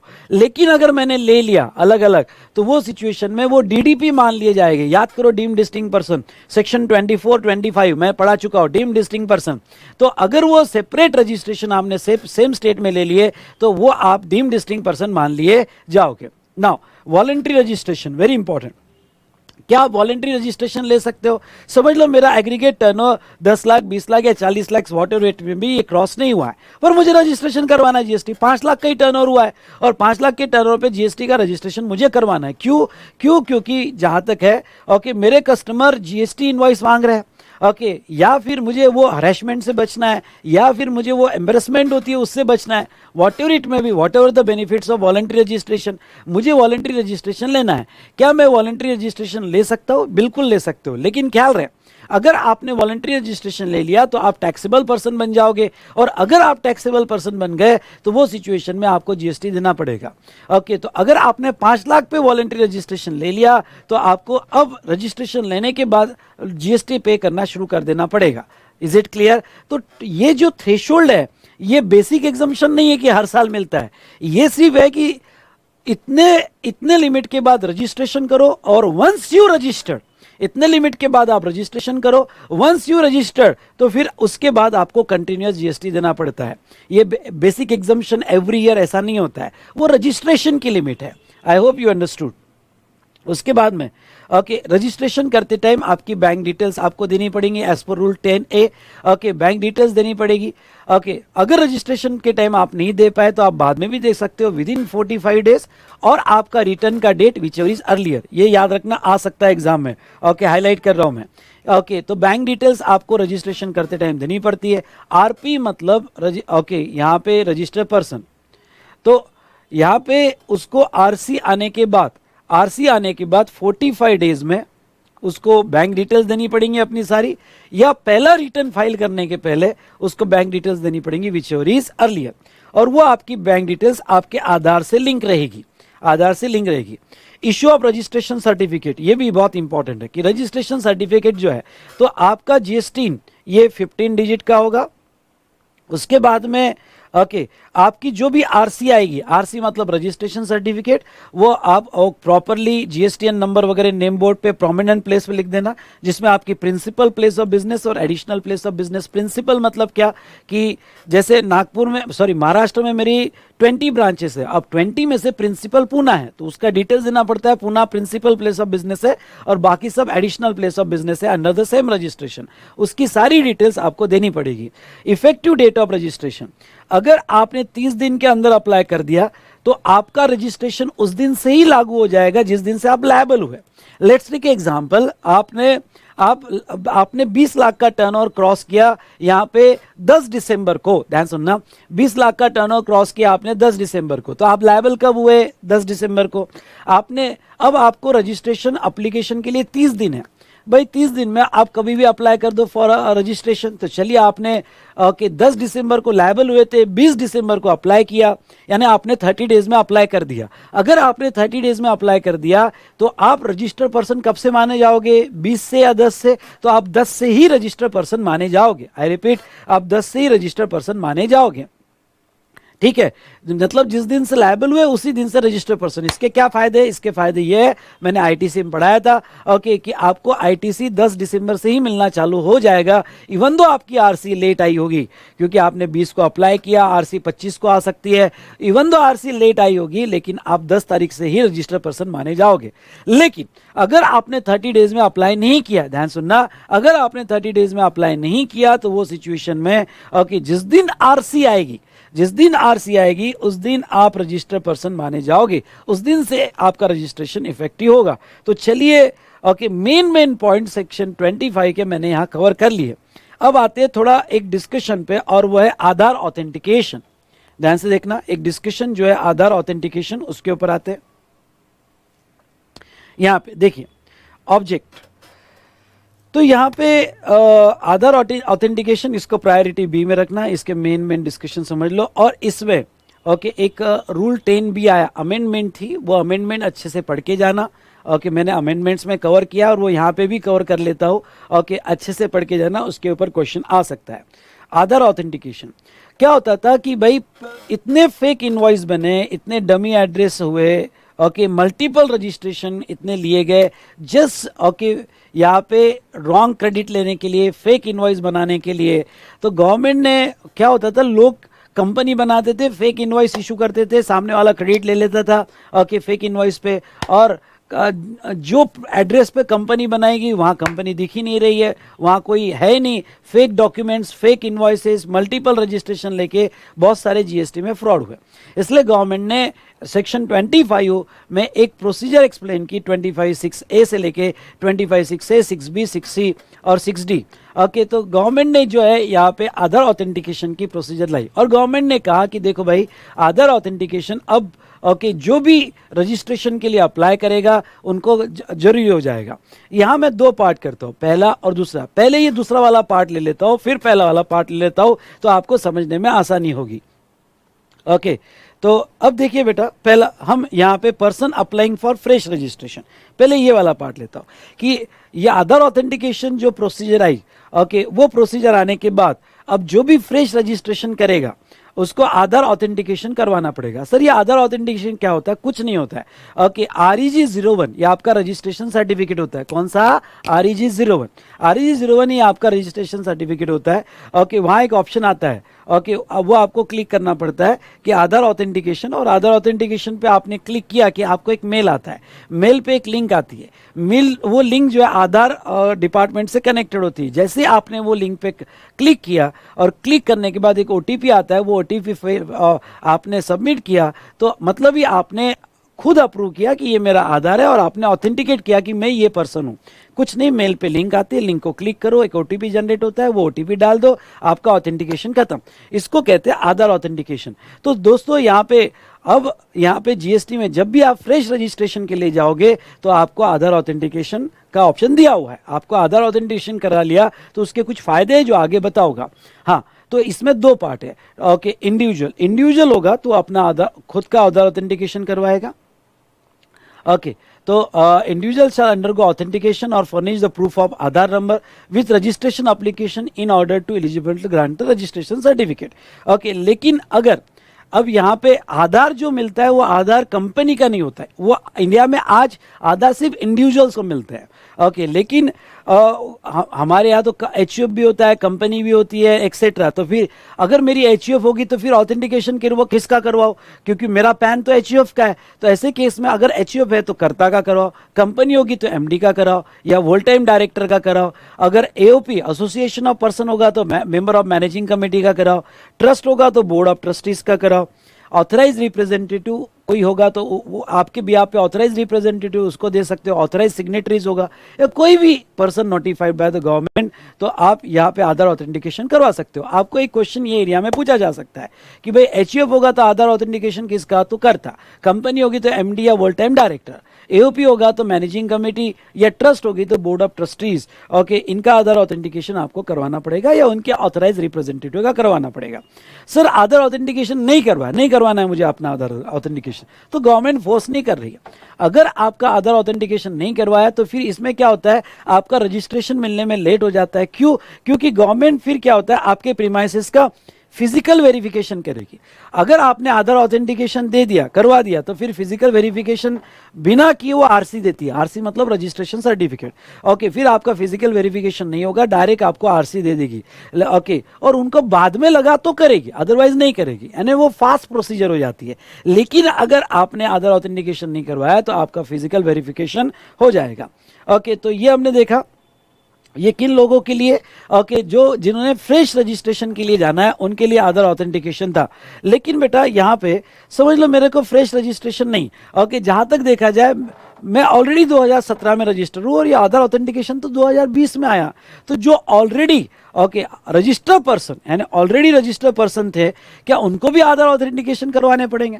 ये तो बात समझ सकते हैं कि जो फ्रेश रजिस्ट्रेशन है उनको करवाने पड़ेंगे और रजिस्ट्रेशन करते वक्त ही ऑथेंटिकेशन की प्रोसीजर हो जाती है। लेकिन वो लोग, सुनिए ध्यान से, वो लोग जो यहाँ पे ऑलरेडी रजिस्टर्ड थे उनका क्या?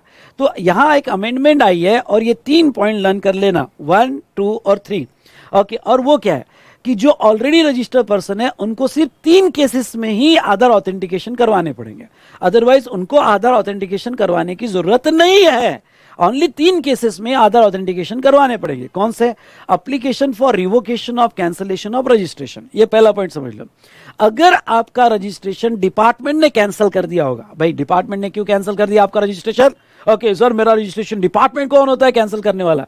आगे मैं सेक्शन 28 में पढ़ा होगा, 29 में पढ़ा होगा कि यहां पे कुछ केसेस ऐसी है कि जहां डिपार्टमेंट आपका खुद होके रजिस्ट्रेशन कैंसिल कर देता है। और एग्जांपल के तौर पे ओके आपने रिटर्न नहीं फाइल किया, आपने बैंक डिटेल्स नहीं दी, आपने फ्रॉड इनवॉइसेस दिए तो डिपार्टमेंट कैंसिल कर देता है। फिर आप माफी मांगने जाते हो कि सर ओके फिर से दे दो, रिवोकेशन मतलब फिर से मेरा रजिस्ट्रेशन बहाल कर दो, फिर से दे दो। और आप अपना रजिस्ट्रेशन फिर से बहाल करवा रहे हो, फिर से ले रहे हो। ओके तो वो केस में अब गवर्नमेंट कहेगी कि देख भाई ओके पहले तू रजिस्टर था, हमने आधार ऑथेंटिकेशन नहीं करवाया तेरा, लेकिन अब तुझे वापस रजिस्ट्रेशन चाहिए, तेरा आरसी चाहिए, तो अब तुझे आधार ऑथेंटिकेशन करवाना पड़ेगा।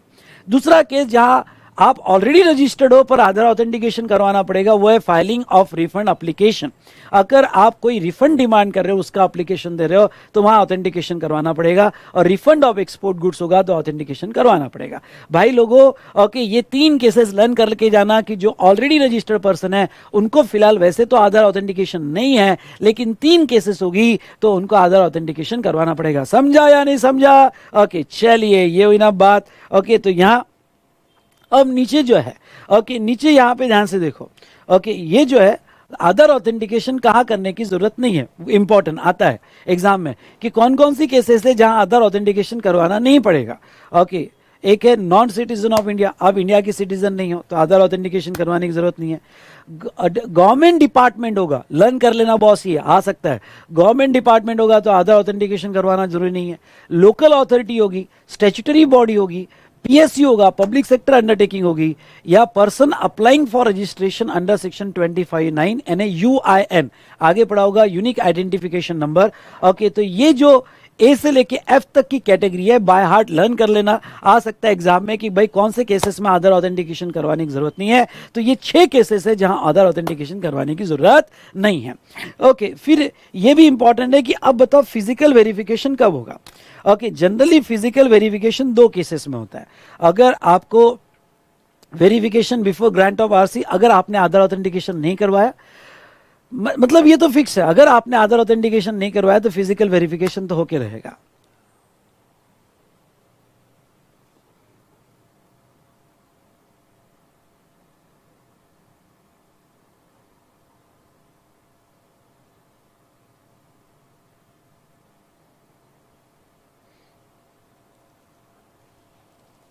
ये 30 गलती से आया है, विद इन 15 डेज चाहिए यहाँ पे, ठीक है। तो आधार ऑथेंटिकेशन या फिर ऑफिसर को कोई डाउट होगा तो वो जो है यहाँ पे आधार ऑथेंटिकेशन करवाएगा, जिसकी रिपोर्ट 15 दिन के अंदर सबमिट की जाएगी। ओके यहाँ पे फिजिकल वेरिफिकेशन की, सॉरी जब डाउट हो तब फिजिकल वेरिफिकेशन होगा, या फिर आपने आधार ऑथेंटिकेशन नहीं करवाया होगा तो फिजिकल वेरिफिकेशन होगा आपके प्लेस ऑफ बिजनेस का, पीओबी मतलब प्लेस ऑफ बिजनेस का। चलिए तो ये हमने कॉन्सेप्ट देखा, यहाँ पे 25(1) और 25 का पूरा आधार ऑथेंटिकेशन का प्रोसीजर। नीचे कुछ प्रोसीजर है मैं एक्सप्लेन करूंगा वो भी। ओके चलो यहाँ पे आ जाओ। इंपॉर्टेंट कंसेप्ट, इंस्टीट्यूट का फेवरेट एरिया है CTP and NRTP, CTP and NRTP institute का फेवरेट एरिया है। ओके चलो मैं थोड़ा आपको पिक्टोरल प्रेजेंटेशन से याद दिला दूं, समझा नहीं सकता, याद दिला सकता हूं, बी केयरफुल।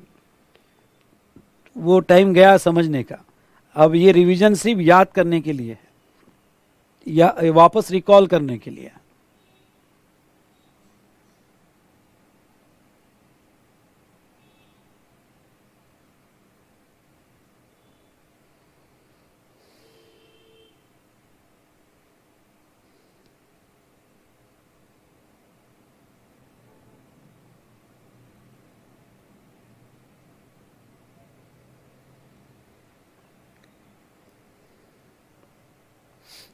चलो कैजुअल टैक्सेबल पर्सन कंसेप्ट, तो यहाँ तो मैंने सब कुछ बहुत कुछ लिखा हुआ है तो आपको समझा देता हूँ, हर पॉइंट में समझा देता हूँ। चलो ध्यान से अगले 10 मिनट पूरा ध्यान देना। हाँ सीटीपी आपके सारे पॉइंट्स कवर हो जाएंगे, और इस बार इसके ऊपर क्वेश्चन आए तो मार्क्स मत छोड़ना। सीटीपी और NRTP, are you ready? Yes और नो? हाउस द जोश?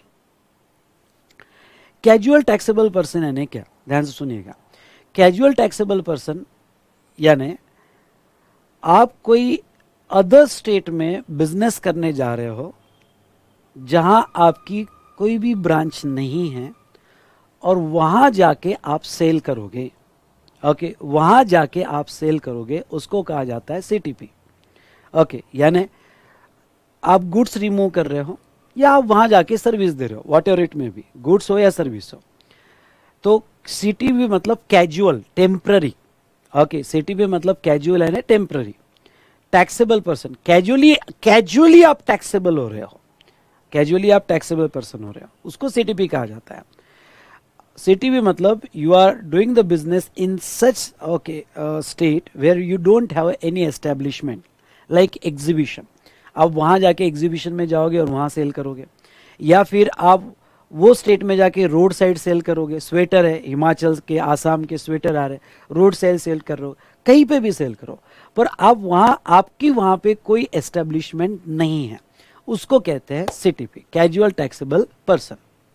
नाउ आपको ये बता दूं, जब आप वहां जाके सेल करते हो, एक्चुअल सेल होती है, तो उसके ऊपर आईजीएसटी लगता है, सीजीएसटी एसजीएसटी नहीं, आईजीएसटी। मतलब आपका जब गुड्स रिमूव होता है तो वो चालान के अंडर रिमूव होगा, क्योंकि तब तो सप्लाई है ही नहीं। ओके, क्यों? क्योंकि अभी तो आप गुड्स रिमूव करोगे, फिर एग्जीबिशन में लेके जाओगे, फिर एग्जीबिशन में वहाँ लोगों को सेल करोगे, तो जब रिमूवल हो रहा है तब सप्लाई नहीं है, इसलिए रिमूवल अंडर चालान होगा, और वहाँ जाओगे और वहाँ जाने के बाद आप लोगों को सेल करोगे as a casual taxable person. Okay, वो एक ज्वेलरी वाला क्लैरिफिकेशन भी था कि अगर मैं घर घर पे जाके ज्वेलरी, जैसे या अंबानी के यहाँ कोई शादी है और मैं ज्वेलर हूँ यहाँ पे, तो मैं गुजरात का ज्वेलर हूँ, मैं उनके घर पे जाके बेच रहा हूँ, तो वो भी जो है एज अ ओके, नहीं, उसको सीटीपी नहीं बोला जाता है, सॉरी, उसको गुड्स सेंट ऑन अप्रूवल और रिटर्न बेसिस बोला जाता है, वो मैं बाद में कवर कर लूंगा। ओके, सीटीपी मतलब आप कोई एग्जीबिशन में जा रहे हो, सुनो, कोई आप एग्जीबिशन में जा रहे हो, ओके, या कोई रोड साइड जाके वहाँ बिजनेस कर रहे हो, तो उसको सीटीपी बोला जाता है, जहाँ एस्टेब्लिशमेंट नहीं है। वहाँ जाके जब सेल करते हो तो लॉ कहता है कि आपको किसका बिल बनाना पड़ेगा, आईजीएसटी का बिल बनाना पड़ेगा। ओके, अब यहाँ पे सुनो, सीटीपी कंपलसरी रजिस्ट्रेशन में आता है, ऊपर देखो सेक्शन 24।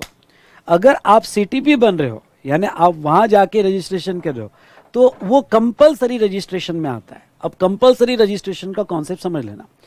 कंपलसरी रजिस्ट्रेशन मतलब अगर आप अनरजिस्टर्ड हो, क्योंकि आपका बिजनेस 2-3 लाख का है, समझ लो, एक कोई यहाँ पे घर से ही साड़ी का बिजनेस करता है, ड्रेस का बिजनेस करता है, 2-3 लाख का बिजनेस है, अनरजिस्टर्ड है। इवन दो आप अनरजिस्टर्ड होगे तो आपको ये सीटीपी का टेम्पररी रजिस्ट्रेशन लेना जरूरी है। Take a separate registration as a CTP, आपको सीटीपी का रजिस्ट्रेशन लेना पड़ेगा, वो कंपलसरी है सेक्शन 24 में। अरे सर बट नहीं, वो कंपलसरी है, और वो एक सेपरेट रजिस्ट्रेशन आता है, टेम्पररी रजिस्ट्रेशन आता है, जिसको हम सीटीपी कहते हैं। ओके, जब तक आप वहां एग्जीबिशन में हो तब तक रजिस्ट्रेशन रहेगा, फिर वो ऑटोमेटिक कैंसिल हो जाएगा।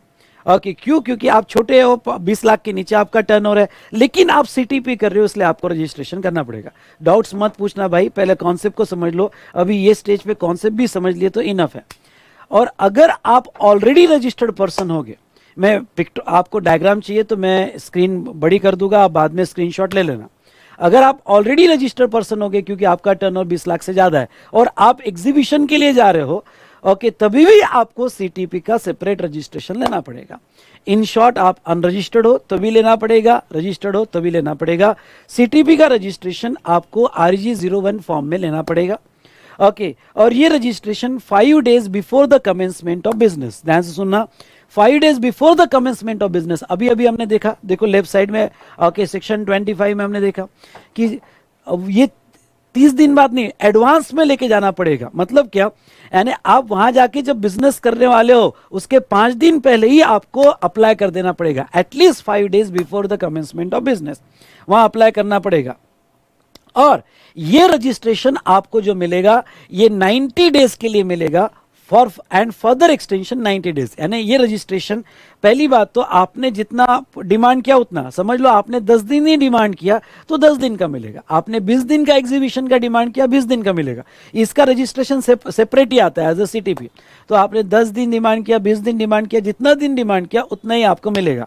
लेकिन नॉर्मली 90 डेज से ऊपर नहीं मिलता है। अगर इससे ऊपर लेना है तो आपको स्पेशल एक्सटेंशन अप्लाई करना पड़ता है further 90 days, max to max 180 days, इससे ज्यादा आपको नहीं मिलेगा। ठीक है, सो ये हुआ रजिस्ट्रेशन। अब देखो रजिस्ट्रेशन 5 दिन पहले, अब गवर्नमेंट क्या कहती है, सीटीपी में गवर्नमेंट अपने आप को सिक्योर करती है। गवर्नमेंट कहती है यहां पे कि जब आप रजिस्ट्रेशन के लिए अप्लाई करोगे 5 डेज बिफोर, फिर आप रजिस्टर्ड हो या ना हो, सेपरेट रजिस्ट्रेशन करना पड़ेगा आपको, कंपलसरी रजिस्ट्रेशन करना पड़ेगा इन केस ऑफ सीटीपी। जब आप रजिस्ट्रेशन के लिए अप्लाई करोगे तो आपको एस्टिमेटेड लायबिलिटी पे पहले ही टैक्स पे करना पड़ेगा, एडवांस में ही टैक्स पे करना पड़ेगा, वेरी इंपॉर्टेंट पॉइंट। ओके, और वो आपके कैश लेजर में डिपॉजिट करना पड़ेगा। मतलब क्या, मतलब वहां जाके आप कितना बिजनेस कर रहे हो, समझ लो आपने एस्टिमेट किया 10 लाख रुपए, तो 10 लाख का 18% 1,80,000 जो है वो आपको यहां पे पहले से ही डिपॉजिट कर देना पड़ेगा आपके ई कैश लेजर में। ओके, और net of ITC, net of ITC मतलब ये कि समझ लो 10 लाख का आपका जीएसटी एस्टिमेटेड बनता है 1,80,000, तो 1,80,000 माइनस आपके पास ओके जो गुड्स आप लेके जा रहे हो एग्जीबिशन में उसके आईटीसी है, तो उसके आईटीसी समझ लो 50,000 है, तो 180 माइनस 50 यानी 130 पे आपको जीएसटी ओके डिपॉजिट करना पड़ेगा। ठीक है, आई होप। तो आपको दो बातें ध्यान रखनी है कि 5 दिन पहले रजिस्ट्रेशन, और वही आपको रजिस्ट्रेशन के साथ ही एडवांस में टैक्स देना पड़ेगा। जब तक ये आप टैक्स नहीं देते हो तब तक आपको रजिस्ट्रेशन नहीं मिलता है, आपका एडवांस डिपॉजिट ही टैक्स रखना पड़ेगा। चलिए, सीटीपी हमारा जनरल फॉर्म फाइल करेगा जीएसटीआर1। ओके, वो उसका जितना भी उसने आउटवर्ड सप्लाई किया 10 दिन है, 20 दिन है या 90 डेज है, वो जीएसटीआर1 में देगा, और उसका जीएसटीआर3 भी फाइल करेगा जो नॉर्मल रिटर्न है। ये आउटवर्ड सप्लाई स्टेटमेंट हुआ और 3B नॉर्मल रिटर्न हुआ। अब उसकी एक्चुअल लायबिलिटी, क्योंकि उसने एस्टिमेटेड लायबिलिटी ऑलरेडी डिपॉज की है, अब एक्चुअल जब एग्जीबिशन में जाता है और उसकी actual liability is more then net tax paid earlier, तो एक्स्ट्रा पे करना पड़ेगा। और उसकी एक्चुअल लायबिलिटी कम है और उसने ऑलरेडी ज्यादा टैक्स दिया है तो उसका रिफंड मिल जाएगा। दैट्स ऑल बेटा सीटीपी। अगर किसी को डायग्राम निकालना है तो निकाल लो, ये सब मैंने अच्छे से एक्सप्लेन किया है, इसका स्क्रीनशॉट ले लो। आई होप आपके समझ में आ गया होगा। तो जितने भी स्टूडेंट कनेक्टेड है या आगे कनेक्ट हो गए या फ्यूचर में कनेक्ट हो गए, कमेंट देना आपका काम है। ओके, और डिस्कशन सही लगा तो आपका एक और काम है, लाइक करना आपका काम है। ओके, समझाना। ये हुआ सीटीपी, स्क्रीनशॉट आपने ले लिया होगा। चलिए, अब देखते हैं एनआरटीपी। एनआरटीपी कंसेप्ट क्या है? एनआरटीपी कंसेप्ट ये है कि सेम लाइक सीटीपी। सीटीपी में क्या होता है बेटा, सीटीपी में हमारा इंडिया का ही बंदा एक स्टेट से दूसरे स्टेट में जा रहा है जहां उसका एस्टेब्लिशमेंट नहीं है, जहां उसका एस्टेब्लिशमेंट नहीं है। तो एनआरटीपी में क्या होता है, एनआरटीपी में बाहर का कोई बंदा इंडिया में आ रहा है बिजनेस करने के लिए, जैसे नेपाल से लोग स्वेटर लेके आ रहे हैं, जैकेट्स लेके आ रहे हैं। ओके, या दिल्ली में बहुत बड़ा एक कार एक्सपो है तो बाहर से इंडिया में कार आ रही है, और कार आके वो बंदा जो इंडिया का रेसिडेंट नहीं है, वो बंदा जो बाहर का नॉन रेसिडेंट है, इंडिया में टेम्पररी एग्जीबिशन के लिए आ रहा है और वो टेम्पररी एग्जीबिशन पे आके यहाँ पे सेल कर रहा है। तो गवर्नमेंट ने इनके लिए भी टेम्पररी रजिस्ट्रेशन करवाया है कि इनके पासपोर्ट के बेस पे इनका रजिस्ट्रेशन किया जाएगा। ओके, और ये टेम्पररी रहेगा। अगर ये एग्जीबिशन 10 दिन का है तो लाइक अ सीटीपी, ओके 10 दिन का है तो 10 दिन, okay maximum 90 days, extension for further 90 days. तो ये जो है टेम्पररी रजिस्ट्रेशन करवाएंगे, और जो भी माल इन्होंने यहाँ बेचा, जो भी सर्विसेज इन्होंने यहाँ प्रोवाइड किया, ओके उसका जीएसटी भी देंगे। ओके, ये एनआरटीपी के रजिस्ट्रेशन के बेस पे। तो सीटीपी जैसा है। ओके, इनको 5 दिन पहले रजिस्ट्रेशन लेना पड़ेगा, एडवांस में टैक्स देना पड़ेगा, एस्टिमेटेड लायबिलिटी पे देना पड़ेगा। ओके, और यहाँ पे हाँ बस डिफरेंस क्या है, ओके एडवांस में तो टैक्स देना ही पड़ेगा, यानी सेम प्रोसीजर लाइक सीटीपी। बस डिफरेंस है कि सीटीपी को क्रेडिट मिलते हैं, एनआरटीपी को सिर्फ इंपोर्टेड गुड्स के ही क्रेडिट मिलते हैं। वेरी इंपॉर्टेंट, एनआरटीपी को सिर्फ इंपोर्टेड गुड्स के ही क्रेडिट मिलते हैं, अदर गुड्स और सर्विसेज के क्रेडिट नहीं मिलते हैं। बाकी okay same procedure like CTP और एनआरटीपी। आई होप आपको समझा होगा। नहीं समझा है तो फिर आपको रीड करना पड़ेगा। मेरे से जितना समझाना हुआ मैंने समझा दिया। तो आप एग्जाम में क्या लर्न करोगे? ओके, डेफिनेशंस, दोनों की डेफिनेशन। CTB मतलब person who occasionally undertake transaction of supply of goods or services in the course of business as a principal or agent or any other capacity in a state or union territory where he has no fixed place of business। मतलब वो goods का supply, service का supply कर रहा है in the course of business, और वो ऐसे स्टेट में जाके कर रहा है जहां उसकी कोई प्लेस ऑफ बिजनेस नहीं है। NRTP, any person who occasionally, learn करना पड़ेगा, हाँ लर्न करना पड़ेगा definition, involving supply of goods और service as a principal agent but who has no fix place of business in India. बाहर का बंदा इंडिया में आया और उसका कोई fix place of business India में नहीं है। जहां तक हम बात करें रजिस्ट्रेशन की, तो दोनों को कंपलसरी रजिस्ट्रेशन है। ओके, यहां पे registration before commencement of business है,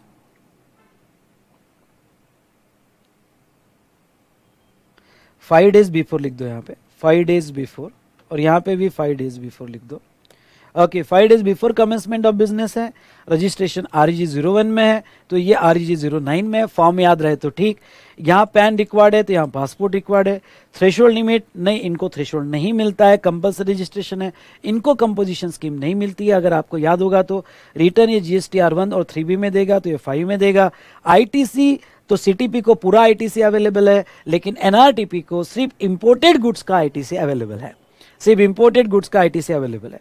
रजिस्ट्रेशन 5 days बिफोर करना पड़ेगा। ओके, एडवांस में टैक्स डिपॉजिट करना पड़ेगा।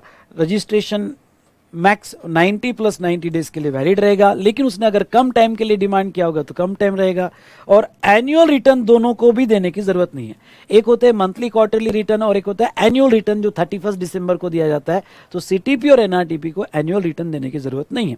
अगर आप एक एक बात अच्छे से पढ़ते हो, और मैंने आपने देखा होगा मैंने लगभग 95% सारी प्रोविजंस कवर कर लिए मेरे चार्ट में। चार्ट पढ़ लो, क्वेश्चन पढ़ लो, हो गया बॉस। ओके, तो इस तरह से हमने डिस्कशन देखा CTP और NRTP का।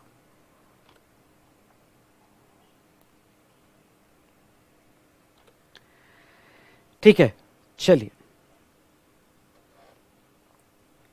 ये तो प्रोसीजर ऑफ रजिस्ट्रेशन है, डॉक्यूमेंट्स वगैरह, ये आपके लिए होमवर्क, ये पढ़ लेना, ये प्रोसीजर क्या होती है, कैसे डॉक्यूमेंट फाइल होता है। ओके, उस पर सवाल नहीं पूछेंगे। हाँ, ये थोड़ा इसी प्रोसीजर को थोड़ा चार्ट फॉर्म में लिया है, इसी प्रोसीजर को चार्ट फॉर्म में लिया है। ये थोड़ा आपको समझा देता हूँ। इसी प्रोसीजर को चार्ट फॉर्म में लिया है विथ आधार ऑथेंटिकेशन। देखो, अब ध्यान से सुनना, ये प्रायोरिटी B में रखना, लर्न मत करना, सिर्फ रीड करके चले जाना। ठीक है, रजिस्ट्रेशन विथ आधार ऑथेंटिकेशन कैसे होता है? समझ लो आप रजिस्ट्रेशन के लिए आप अप्लाई कर रहे हो, तो रजिस्ट्रेशन के लिए जब अप्लाई करते हो तो आपके REG 01 फॉर्म जाता है। ओके, REG 01 फॉर्म जाता है, उसमें 2 पार्ट होते हैं। पार्ट ए में 3 चीजें आपसे मांगी जाती है, आपका pan number, mobile number, email ID.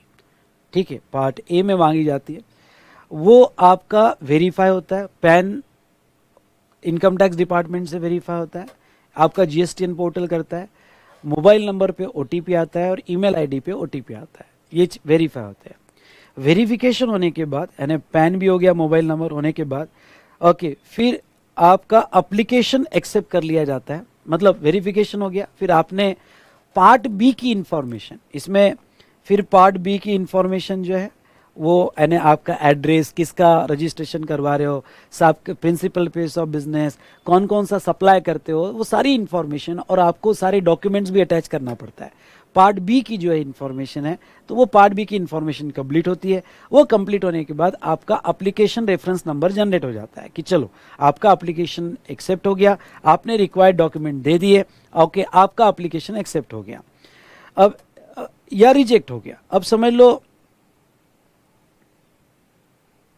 और आपको उसकी एक्नॉलेजमेंट मिल जाती है।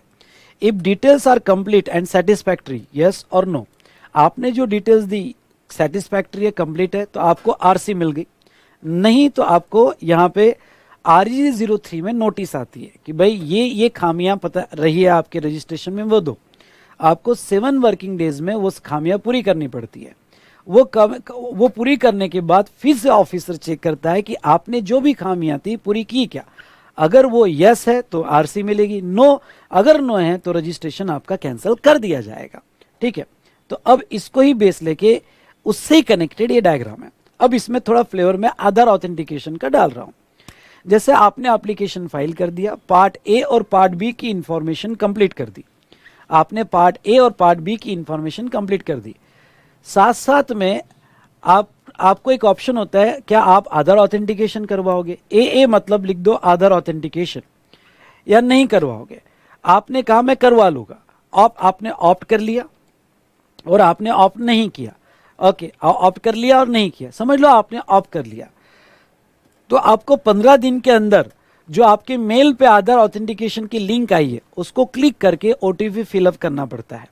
अगर वो आपने 15 दिन के अंदर करवा ली तो अच्छी बात है, तो फिर आपका डेट ऑफ एप्लीकेशन जिस दिन आपने ऑथेंटिकेशन करवाया, यानी आधार लिंक पे क्लिक करके ओटीपी सबमिट किया, तो वो आपका डेट ऑफ एप्लीकेशन माना जाएगा। उस दिन माना जाएगा कि आपने एप्लीकेशन दिया है जिसमें पार्ट ए और पार्ट बी की इंफॉर्मेशन कंप्लीट की है। अब क्या होता है भाई, आपका ये डायग्राम के साथ ले दो, आपका एप्लीकेशन आ गया, आधार ऑथेंटिकेशन हो गया। अगर इंफॉर्मेशन सेटिस्फैक्ट्री है और नहीं है, अगर सेटिस्फैक्ट्री है तो वही वो मैं टेबल में ले रहा हूं। अगर कोई डेफिशिएंसी नहीं है आपके एप्लीकेशन में और डेफिशिएंसी है, अगर कोई डेफिशिएंसी आपके एप्लीकेशन में नहीं है तो आपको 7 वर्किंग डेज में आरसी दे दी जाएगी, यानी जो आपका एप्लीकेशन का डेट होगा वहां से 7 दिन के अंदर आरसी दे दी जाएगी। गवर्नमेंट कहती है अगर 7 दिन के अंदर आरसी नहीं दी गई, रजिस्ट्रेशन सर्टिफिकेट नहीं दिया गया, तो डीम टू बी ग्रांटेड, यानी मान लो कि मिल गई आपको आरसी। थोड़ा प्रैक्टिकल लाइफ में मुश्किल है, पर ऐसा समझो कि आपको आरसी मिल गई, बस 7 दिन से ज्यादा हम आपको लेट नहीं करेंगे। अगर डेफिशिएंसी नहीं, मतलब ये फ्लो में देखा जाए तो आपकी इंफॉर्मेशन कंप्लीट है, यस तो 7 दिन के अंदर आरसी आ जाएगी। लेकिन डेफिशिएंसी है, ध्यान से सुनो, लेकिन डेफिशिएंसी है। अगर डेफिशिएंसी है तो वो सिचुएशन में आपके एप्लीकेशन में डेफिशिएंसी पता चली तो फिर आपको आएगी 7 वर्किंग डेज में नोटिस। देखो ये डायग्राम के साथ कनेक्ट करोगे, डेफिशिएंसी है तो आपको REG 03 में आएगी नोटिस 7 वर्किंग डेज में, और आपको वो क्लैरिफाई करना पड़ेगा। तो जब आपको 7 दिन के अंदर नोटिस आई, ओके, उसके फर्दर 7 डेज में आपको क्लैरिफिकेशन देना पड़ेगा REG 4 में। फॉर्म लर्न करने की जरूरत नहीं है, आपको क्लैरिफिकेशन देना पड़ेगा। तो देखो 7 वर्किंग डेज में मैंने क्लैरिफाई कर दिया कि भाई ये जो भी डेफिशिएंसी मैंने पूरी कर दी। अब क्या हुआ, वो आपने क्लैरिफाई करने के बाद वापस जो है वो देखेगा कि वो सेटिस्फैक्ट्री है क्या। अगर वो सेटिस्फैक्ट्री है तो आपको आरसी दे देगा, और वो सेटिस्फैक्ट्री नहीं है तो रिजेक्ट कर देगा। तो सेम आपने वो डेफिशिएंसी पूरी कर दी, उसके बाद में proper officer not satisfied with your clarification, rejection हो जाएगा। सेटिस्फाइड योर क्लैरिफिकेशन तो फर्दर 7 वर्किंग डेज में आपको आरसी दे दी जाएगी। नहीं दिया फर्दर 7 वर्किंग डेज में, WD मतलब वर्किंग डेज, तो आपको फर्दर 7 वर्किंग डेज में नहीं दिया तो वो सिचुएशन में जहां तक है ये मान लिया जाएगा कि आपको आरसी मिल गई। ये कब बेटा, आपने आधार ऑथेंटिकेशन ऑप्ट कर लिया, आपके मेल पे लिंक आई, आपने वो लिंक को सक्सेसफुली आधार ऑथेंटिकेशन कर लिया।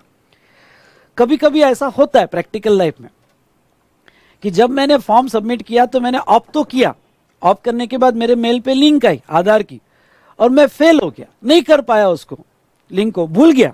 होता है ऐसा।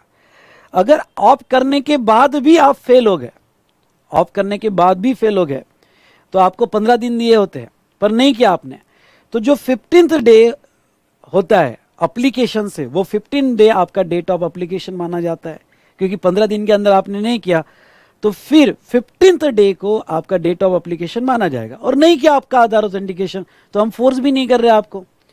अब देखो आपके रजिस्ट्रेशन में डिले हो जाएगा। अब आपका जो एप्लीकेशन है उसमें डेफिशिएंसी नहीं होगी और डेफिशिएंसी होगी। अगर आपके एप्लीकेशन में डेफिशिएंसी नहीं होगी तो कुछ नहीं, यहां फिजिकल एग्जामिनेशन होगा, क्योंकि आपने आधार ऑथेंटिकेशन फेल हो गए, फिजिकल एग्जामिनेशन होगा, साथ साथ में आपका इलेक्शन आईडी, पासपोर्ट वगैरह चेक किया जाएगा, और आपको आरसी 30 डेज में ग्रांट होगी। भाई आधार ऑथेंटिकेशन करवा लेते तो 7 दिन में मिल जाती, लेकिन ये केस में 30 दिन में गवर्नमेंट फिजिकल एग्जामिनेशन करेगी और 30 दिन के अंदर, और जिस दिन आपका एप्लीकेशन सबमिशन हुआ, मतलब कब बोला जाएगा एप्लीकेशन सबमिटेड, जिस दिन मतलब 15 day from the submission of application. हाँ, यानी जिस दिन एप्लीकेशन दिया वहां से 15 दिन तक आपने आधार ऑथेंटिकेशन नहीं करवाया तो 15th डे को डेट ऑफ एप्लीकेशन माना जाएगा, और वहां से 30 डेज में आपको आरसी आएगी। अगर 30 डेज में आरसी नहीं आई तो ये समझ लेना कि आपको आरसी मिल गई। ये तो क्या, जब डेफिशिएंसी नहीं हो। अगर सर डेफिशिएंसी है, अरे बाप रे, डेफिशिएंसी है तो फिर तो आरसी भूल ही जाओ। आपको नोटिस आएगी 30 दिन के अंदर, 7 दिन के अंदर रिप्लाई करना पड़ेगा नोटिस आने के बाद। फिर सेटिस्फैक्ट्री नहीं होगा तो रिजेक्ट हो जाएगा, सेटिस्फैक्ट्री होगा तो आपने क्लैरिफाई जब किया वहां से आगे 7 दिन के अंदर आपको आरसी आएगी। ओके, तो ये थोड़ा फ्लो देख लेना। ओके, कैसे प्रोसेस का है।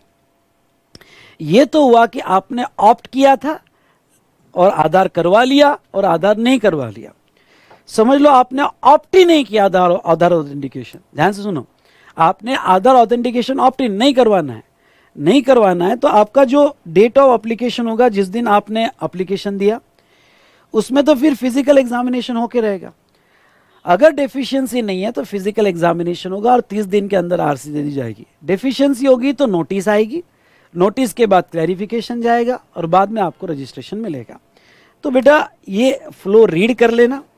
नो डाउट मैंने क्लास में बहुत अच्छे से पढ़ाया था, 1 घंटा लेकर पढ़ाया था मैंने आपको, तो ये फ्लो आपने रीड कर लेना। पर जितना समझा ठीक है, नहीं तो keep it in priority B. Done.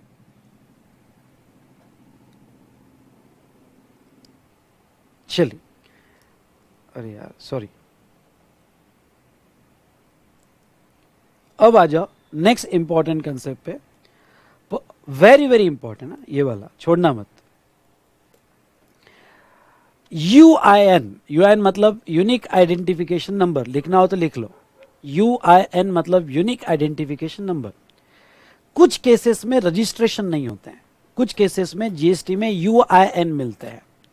Exam में आता है कौन कौन सी केस में यूआईएन मिलते हैं। A specialised agency of United organisation, learn करना पड़ेगा, बाय हार्ट लर्न करना पड़ेगा। Multilateral financial institution and organisation as notified under United nation, consulate or embassy foreign countries and any other person notified by the commissioner। अगर united nation के organisation है या united nation की agencies है या multilateral financial institution and organisation of united nations है या foreign embassies है या कोई भी पर्सन नोटिफाइड बाय गवर्नमेंट होगा, ये 4 केस में जीएसटी में रजिस्ट्रेशन नहीं होता है। ये 4 केसेस में यूआईएन मिलता है। अब नोटिफाइड पर्सन में उन्होंने एक नोटिफाइड पर्सन है डिफेंस कैंटीन। हाँ, गवर्नमेंट ने एक नोटिफाई किया है, डिफेंस की कैंटीन नोटिफाइड पर्सन है जहां 50% रिफंड मिलता है। भाई सर, इन लोगों को यूआईएन क्यों लेना पड़ता है? क्योंकि ये इंडिया में जो भी परचेसेस करते हैं उसका रिफंड मिलता है, इनको आउटपुट टैक्स नहीं लगता है। लेकिन ये जो एजेंसीज है, फॉरेन एम्बेसीज है या कैंटीन स्टोर डिपार्टमेंट है डिफेंस के जो नोटिफाइड है, ये इंडिया में जो भी परचेस करते हैं उसका क्या मिलता है? रिफंड। और रिफंड क्लेम करने के लिए इनके पास एक कोई नंबर होना जरूरी है और वो नंबर होता है यूआईएन का। ठीक है, important points regarding to UIN. Application shall be submitted by a person requiring UIN, उनको एप्लीकेशन देना पड़ेगा। इनको 3 दिन में ही यूआईएन दे दिया जाएगा। Okay, registration has been granted within 3 days और it is applicable to all territory of India. ये बहुत इंपॉर्टेंट है। मतलब क्या, जैसे रजिस्ट्रेशन जो होते हैं वो स्टेट वाइज होते हैं, यूएन स्टेट वाइज नहीं होता है। जैसे यूएस एम्बेसी है, यूएस एम्बेसी सारी चेन्नई में है, महाराष्ट्र में, और जितने भी स्टेट में यूएस एम्बेसी होगी उनका एक ही यूआईएन होगा। स्टेट वाइज रजिस्ट्रेशन करने की जरूरत नहीं है। तो ये कॉन्सेप्ट था। इतना पार्ट बहुत अच्छे से पढ़ के जाना, इंस्टीट्यूट इसके ऊपर सवाल आपको पूछ सकती है। चलिए,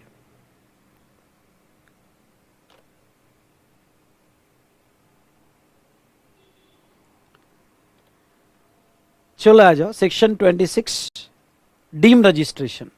आपको रजिस्ट्रेशन स्टेट में मिलता है और एसजीएसटी एक्ट में जो आपको रजिस्ट्रेशन मिला वही CGST एक्ट का और IGST एक्ट का माना जाएगा। ठीक है, सेक्शन 27 हमारा हो गया है CTP और NRTP। जहां हमने CTP और NRTP पढ़ा वो सेक्शन 27 था। अमेंडमेंट इन रजिस्ट्रेशन, अगर आपके रजिस्ट्रेशन में अमेंडमेंट करवाना है तो आपको 15 दिन में करवाना पड़ेगा। अमेंडमेंट दो इसमें होती है, एक कोर फील्ड और एक non core field. Non core field मतलब मोबाइल नंबर, ईमेल एड्रेस, तो यहाँ ऑफिसर का वेरिफिकेशन की कोई ज़रूरत नहीं है, सीधा सीधा पोर्टल पे जाओ, ईमेल आईडी या मोबाइल नंबर चेंज कर दो, वो इमीडिएट चेंज हो जाएगा। लेकिन अगर अमेंडमेंट कोर फील्ड में होगी, legal name, address, place of business, address of business, directors बदल गए, मैनेजिंग पार्टनर बदल गए, सप्लायर बदल गए, यानी ये ईमेल आईडी और मोबाइल नंबर छोड़ के बाकी किसी में भी चेंजेस हुए होंगे, तो वो चेंजेस का आपको जो है अप्रूवल लेना पड़ता है। नॉन कोर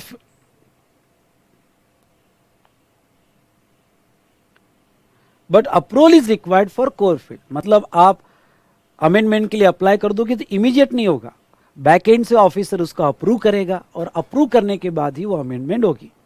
ये सेक्शन प्रायोरिटी बी में रखो। ठीक है,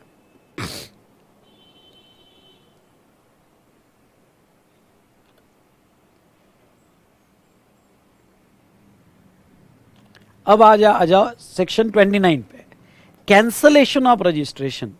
ध्यान से देखिएगा, cancellation very very very very very very very very very important. चाहे दुनिया इधर की उधर हो जाए, ये सेक्शन पढ़ के चले जाना।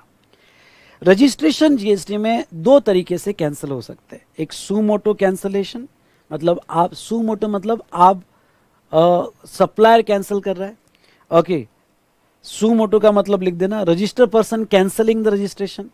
और एक कैंसलेशन बाय प्रॉपर ऑफिसर, एक ऑफिसर कैंसिल करता है। सुमोटो मतलब खुद होके बाय आरपी। ओके, कब होगा? बिजनेस लर्न, ये सेक्शन लर्न करके चले जाना, चाहे कुछ भी हो जाए। बिजनेस डिसकंटिन्यू हो गया, transfer fully to another person, amalgamation हो गया, डीमर्जर हो गया, या आपने डिस्पोज कर दिया।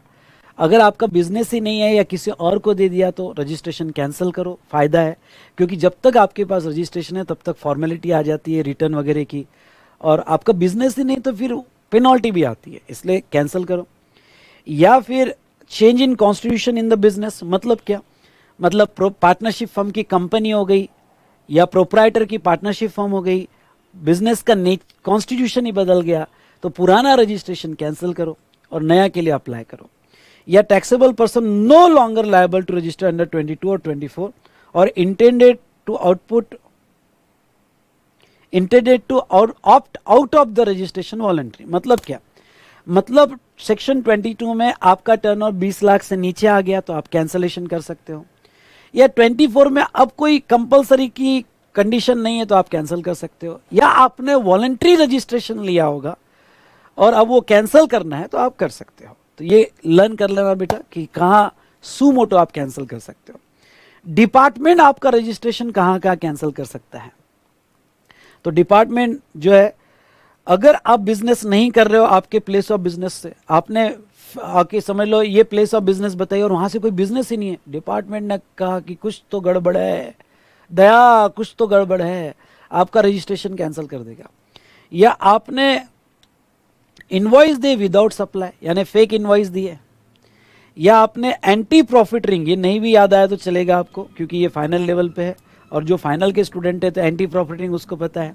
ओके, तो एंटी प्रॉफिट रिंग का आपने किया तो वायलेट द प्रोविजन ऑफ 10 है, मतलब आपने बैंक डिटेल्स नहीं दी, या आपने सेक्शन 16 की आईटीसी, मतलब आईटीसी की जो कंडीशन है सेक्शन 16 का कि भाई इनवॉइस पोजीशन में होना चाहिए, गुड्स पोजीशन में होना चाहिए, उसके बाद में रिसीव हो जाना चाहिए, उसके बाद में जीएसटीआर 1 में अपडेट हो जाना चाहिए, आपके 2B में आ जाना चाहिए। अगर वो कंडीशन फुलफिल किए बिना आपने आईटीसी ले लिया, या फिर आपका जीएसटीआर 1 और आपका 3B का डेटा मैच नहीं हुआ, बहुत सी बार ऐसा होता है कि आपका आउटवर्ड सप्लाई इन जीएसटीआर 1 और आउटवर्ड सप्लाई इन रिटर्न ये मिसमैच हो रहा है, जो ज़्यादा है, तो ऑफिसर चिढ़ जाएगा, बोलेगा ये क्या कर रहे हो तुम, मैं कैंसिल कर दूंगा। या wallet the provision of rule 86B, rule 86B था वो वाली प्रोविजन जो 1%, आपको याद होगा, तो आपको 1% रिटर्न करके बाकी का क्रेडिट अलाउड है। ओके, मैंने आईटीसी में पढ़ाया था। तो ये सिचुएशन है। ओके, यहाँ पे 1। दूसरी, नॉन फाइलिंग ऑफ रिटर्न, आपने कंटिन्यूस 6 टैक्स पीरियड, मंथली या क्वार्टरली वॉटर इट में भी 6 टैक्स पीरियड का रिटर्न फाइल नहीं किया, और कंपोजिशन लेवी होगी तो 3 टैक्स पीरियड का रिटर्न फाइल नहीं किया। कंपोजिशन लेवी में ईयरली रिटर्न होते हैं, तो आपने 3 टैक्स पीरियड की ईयरली रिटर्न नहीं दिए। अगर आपने वॉलंटरी रजिस्ट्रेशन लिया होगा और 6 महीने में बिजनेस स्टार्ट नहीं किया होगा, वॉलंटरी रजिस्ट्रेशन ले लिया और 6 महीने में बिजनेस स्टार्ट नहीं किया, तो फिर डिपार्टमेंट कैंसिल कर देगा। और अगर आपने फ्रॉडुलेंटली रजिस्ट्रेशन लिया होगा तो डिपार्टमेंट कैंसिल कर देगा। एक एक लाइन लर्न करके जाना, ठीक है, या कि डिपार्टमेंट कब आपका रजिस्ट्रेशन कैंसिल कर सकता है। ठीक है, रिवोकेशन मतलब अगर डिपार्टमेंट ने रजिस्ट्रेशन कैंसिल किया होगा तो आप जा सकते हो और क्षमा याचना कर सकते हो कि मुझे क्षमा कीजिए, मैं अब कंटिन्यूस रिटर्न फाइल करूँगा, ओके, जो हुआ क्षमा करो, बैंक डिटेल्स नहीं दिया, ठीक है दे दूंगा, अब इनवॉइस में नहीं इशू करूँगा, ओके, व्हाट एवर इट में बी। ऑफिसर ने अगर आपका कैंसलेशन किया होगा तो आप रिवोकेशन मतलब फिर से बहाल करने के लिए अप्लाई कर सकते हो under section 30। Procedure for cancellation दिया है, अगर कैंसिल हो जाता है तो आपको स्टॉक डिटेल्स देनी पड़ती है और आपके अगेंस्ट में शो कॉज नोटिस आती है। ये प्रायोरिटी बी में रखना, ओके, पढ़ लेना, प्रोसीजर पढ़ लेना कैंसलेशन की क्या है, पर ये प्रायोरिटी ए में रखना। तो इस तरह से हमारा जो है रजिस्ट्रेशन का कंप्लीट रिवीजन यहाँ पे होता है। ठीक है दोस्तों, आई होप आपने रिवीजन एंजॉय किया होगा, यस और नो?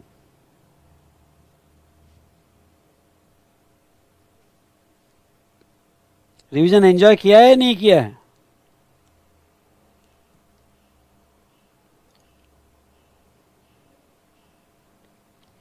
एक सवाल है, एक्सक्लूसिवली एग्जम्प्टेड गुड में डील कर रहे हैं और इंटरस्टेट कर रहे हैं, तो वो केस में अभी कुछ एडवांस रूलिंग आई है कि रजिस्ट्रेशन लेने पड़ते हैं। अरे भाई जो कनेक्टेड है बताइए।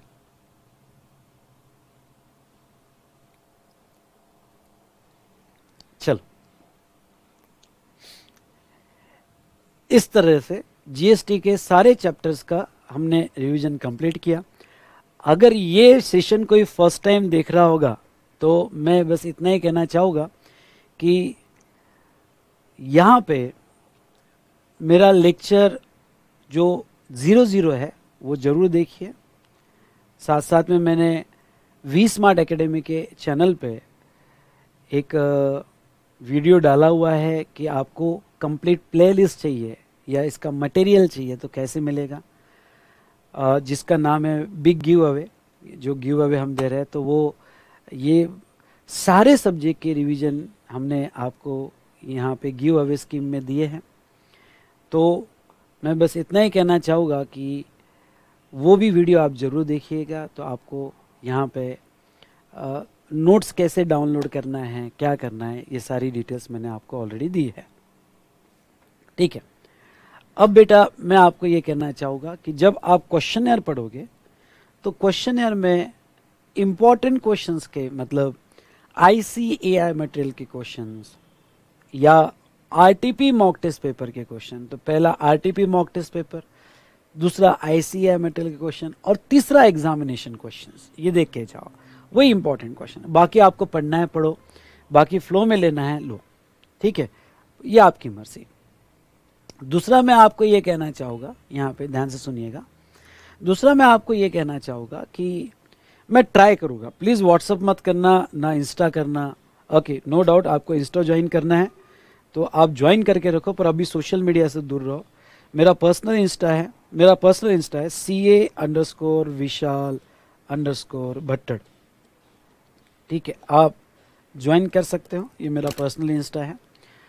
तो बस मैं इतना ही कहूँगा यहाँ पे कि अगर मेरे से पॉसिबल हुआ तो मैं एक इम्पॉर्टेंट क्वेश्चन की लिस्ट बनाऊंगा, और वो इम्पॉर्टेंट क्वेश्चन की लिस्ट जो है, वैसे तो इम्पॉर्टेंट आपके क्वेश्चनर में जो RTP mock test paper, ICAI material और हमारे एग्जामिनेशन क्वेश्चन, पर उसमें से भी अगर मुझे लगता है तो बेटा आप यूट्यूब चैनल आप टेलीग्राम चैनल पे कनेक्टेड हो रैपिड रिवीजन के, आपने लॉगिन किया हुआ है वी स्मार्ट एकेडमी के पोर्टल पे, ये सारा कुछ मैंने एक्सप्लेन किया है, ओके। मेरे लेक्चर के स्टार्टिंग में कि कैसे लॉगिन करना है, क्या करना है। आप think GS sorry V smart academy के चैनल पर जाके, I repeat, V smart academy के चैनल पर जाकर जो है यहाँ पे बिग गिव अवे का मेरा एक सेशन है। ओके, ये RR rapid revision big give away का मेरा एक सेशन है, वो ज़रूर देखिएगा। तो उसमें आपको आप किस तरह से लॉगिन क्रिएट कर सकते हो, किस तरह से टेलीग्राम ग्रुप में ज्वाइन कर सकते हो, वो सब कुछ दिया है। तो मैं एक वो लिस्ट आपको शेयर कर दूंगा, अगर मेरे से बन पाई, हो पाई तो मैं पूरा आपको शेयर कर दूंगा। लेकिन बेटा अब इतनी मेहनत मैं कर रहा हूँ तो थोड़ा आप भी कर लो यार, सब रेडीमेड मत लो। ओके, सब रेडीमेड मत लो। अब इतनी मैंने कर दिया, रिवाइज कर दिया, क्वेश्चन आपने देखा, कुछ तो आप करो, ठीक है। आई होप आपने ये कंप्लीट रिवीजन एंजॉय किया होगा। अब मैं ये मानता हूँ कि एग्जामिनेशन टाइम है आपका, लिमिटेड टाइम आपके पास अवेलेबल है।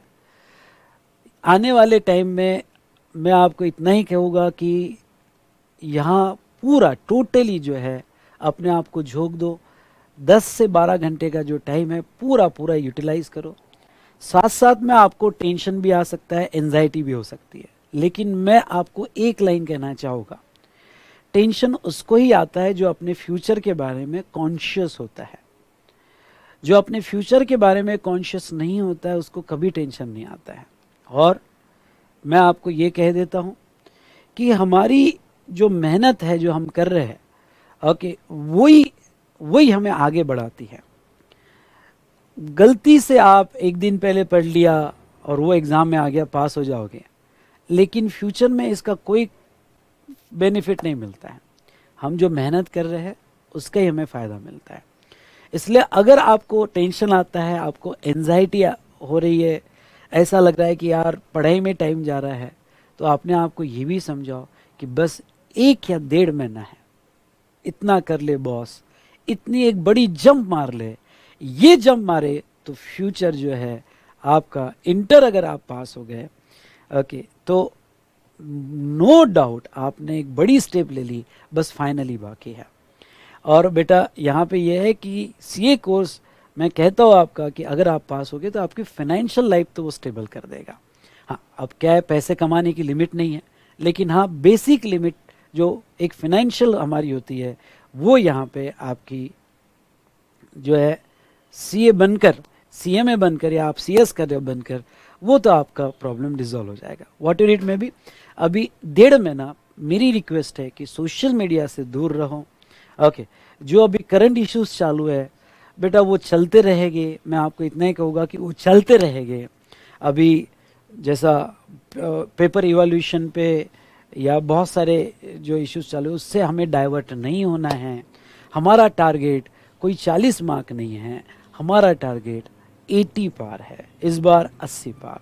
चलो 5-10 मार्क इधर उधर भी हुए तो भी 90 में से 80 क्यों नहीं, इस थॉट प्रोसेस से मैं चलूँगा। अभी 5-10 मार्क तुम्हारी गलती होती है, कभी इंस्टीट्यूट की गलती है, इंस्टीट्यूट भी इतना बड़ा यहाँ पे हैंडल कर रही है।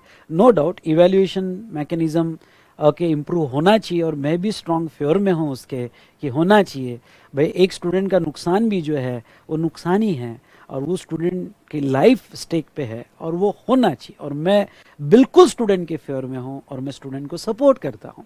लेकिन अभी जो इसके एग्ज़ाम है, मैं बस इतना ही कहूँगा कि प्लीज़ डिस्ट्रैक्ट ना हो।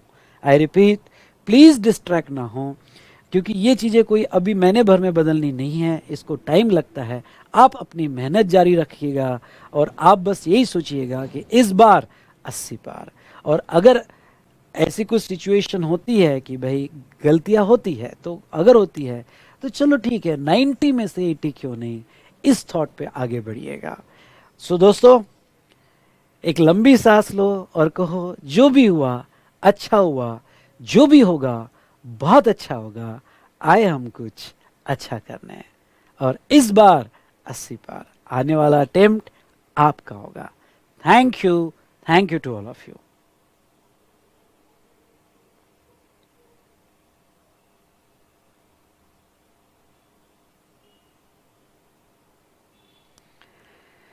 और मैं इतना ही कहना चाहूँगा, ये लास्ट सेशन है बेटा, जिसको भी रिवीजन सेशन पसंद आए होगे तो ऑफलाइन कमेंट जरूर दीजिएगा और लाइक जरूर कीजिएगा।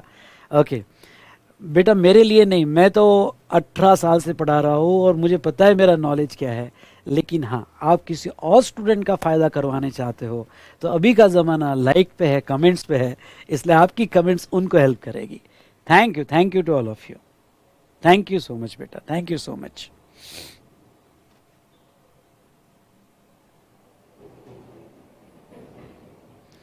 Done, all the best. ये अटेम्प्ट आपका है, थोड़ा भी थॉट डाइवर्ट मत होने देना।